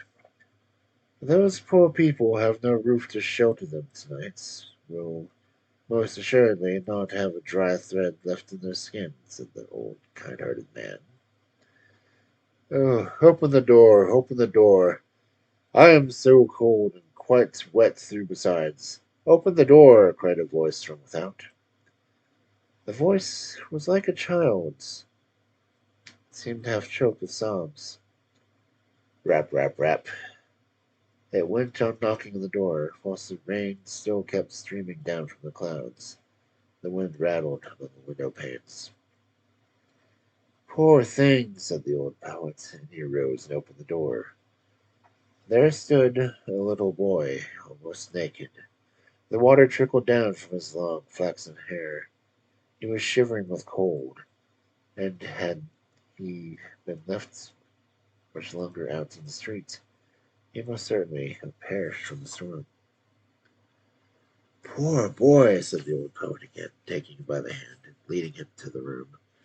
Come with me, and we'll soon make thee warm again, and I shall give you some wine, and some roasted apples for thy supper, my pretty child. And, in truth, the boy was exceedingly pretty. His eyes shone as bright as stars, and his hair, although dripping with water, curled in beautiful ringlets. He looked quite like a little cherub, but he was a little pale, and he trembled in every limb with cold. In his hand he held a pretty little crossbow, but it seemed entirely spoilt by the rain, and the colors painted on the arrows all ran one into another. The old poet sat down beside the stove and took the little boy in his lap. He wrung the water out of his steaming hair and warmed the child's hands with his own, and he gave him mulled wine to drink. The boy soon became himself again. The rosy color returned to his cheeks, and he jumped down from the old man's lap and danced around on the floor. Thou art a merry fellow, said the old poet, and thou must tell me thy name. They call me Cupid, replied the boy. Don't you know me? Here lies my bow, and you can't think of how capitally I can shoot. See, the weather is fine again.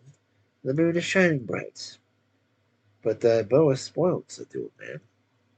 That would be a sad disaster indeed, remarked the boy, as he took the bow in hand and examined it closely. Oh, it is quite dry by this time. It is not a bit damaged. The string, too, is quite strong enough, I think. However, I may try it. Well, try it. He then drew the bow and placed an arrow on the string, took his aim, and shot direct at the old poet's heart. You may now be sure that my crossbow is not spoilt, cried the child, as with a loud laugh he ran away. Naughty boy! This was indeed ungrateful of him, to shoot to the heart of a good old man who was so kindly taken him in, warmed him and dried his clothes, given him sweet wine and nice roasted apples for supper. The poor poet lay groaning on the ground, for the arrow had wounded him sorely. Fie for shame, Cupid, cried he. Thou art a wicked boy. I will tell all good children how thou hast treated me, and bid them take thee heed and never play with thee, for thou wilt assuredly do them mischief, as thou hast done me. All the good boys and girls whom he related the story with were on guard against the wicked boy, Cupid, but notwithstanding, he made fools of them again and again. He is so terribly cunning. When the students are returning home for lecture, he walks by their side, dressed in a black gown, and with a book under his arm. They take him for a fellow student, and so they suffer him to walk arm in arm with them, just as if he were one of their intimate friends. But whilst they are thus familiar with him, all of a sudden he thrusts his arrow into their bosoms. Even when young girls are going to church, he will follow and watch for his opportunity. He is always waylaying people. In the theater, he sits in the grand chandelier, kindles such a bright and hot flame, then fancy it a lamp. But as soon as they are deceived, he wanders about royal gardens and all the public walks, making mischief everywhere. Nay, once he even shot the father and mother to the heart. Only ask them, dear child, and they will certainly tell thee all about it. And find this fellow, this Cupid, is a very wicked boy. Do not play with him. He waylays boys and girls, youths and maidens, men and women, rich and poor, young and old. Only think of this. He once shot an arrow in the heart of thy good old grandmother's heart. It happened a long time ago, and she has recovered from the wound, but she will never forget him. Depend on it. Fie for shame, wicked Cupid. Is he not a mischievous boy? Beware of him. Beware of him, my dear child.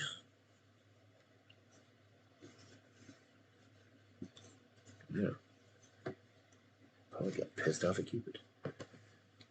Oh, man. We are over the 2 hour mark, so we are good. Boom.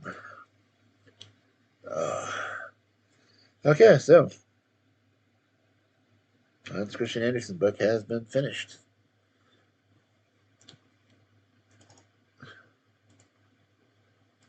And there's a tarot in chat. So,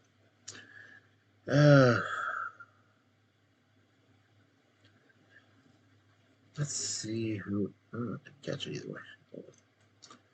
Let's see who is on that we can possibly raid.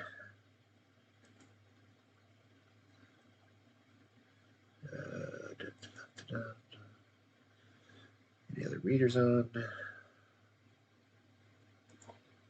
don't see anyone from my readers list.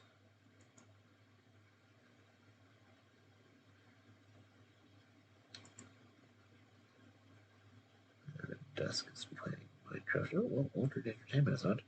Let me see what he's on. Cool. Okay, he's reading.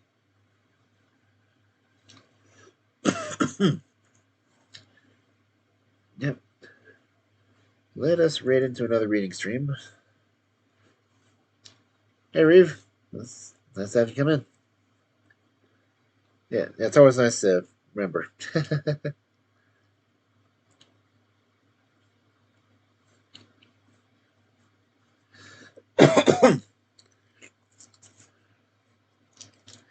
Oh, it's always nice to have people lurking, because at least I know people are listening.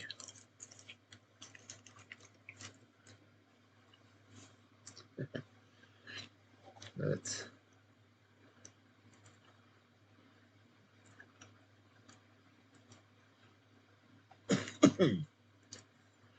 see.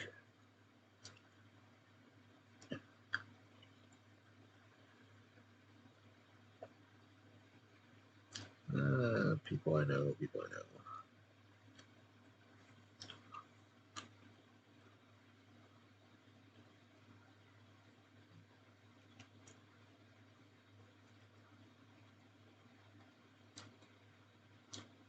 Guess we could raid Dusk. She's playing Minecraft. One of the other readers that I talked to is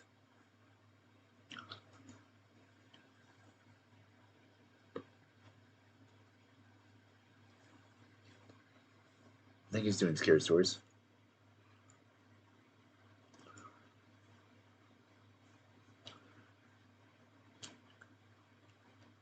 Or if you have any suggestions, I'll take them.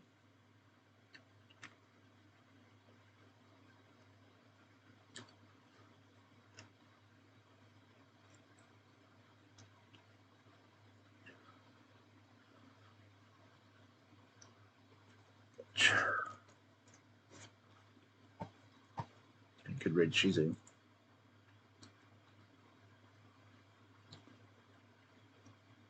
He's got 8 hours left of a 12-hour stream that he's doing.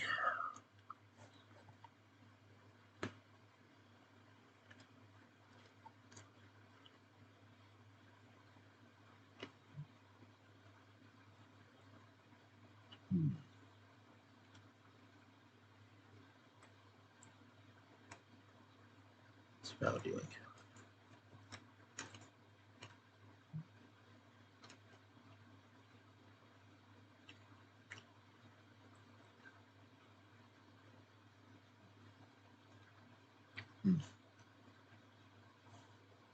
He's playing game.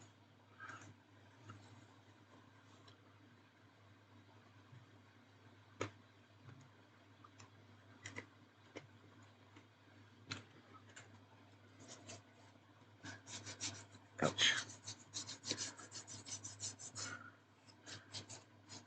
So should I continue the reading or should we go read some friends?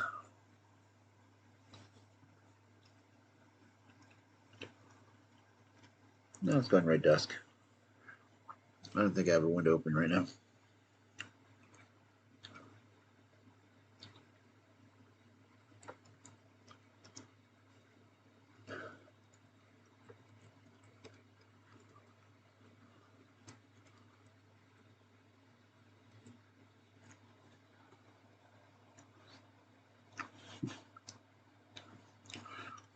All right.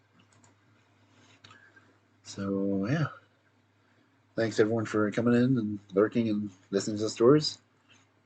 And thanks for the follow. And let's go read Dusk. I don't have a read message yet, so I'll work on that eventually.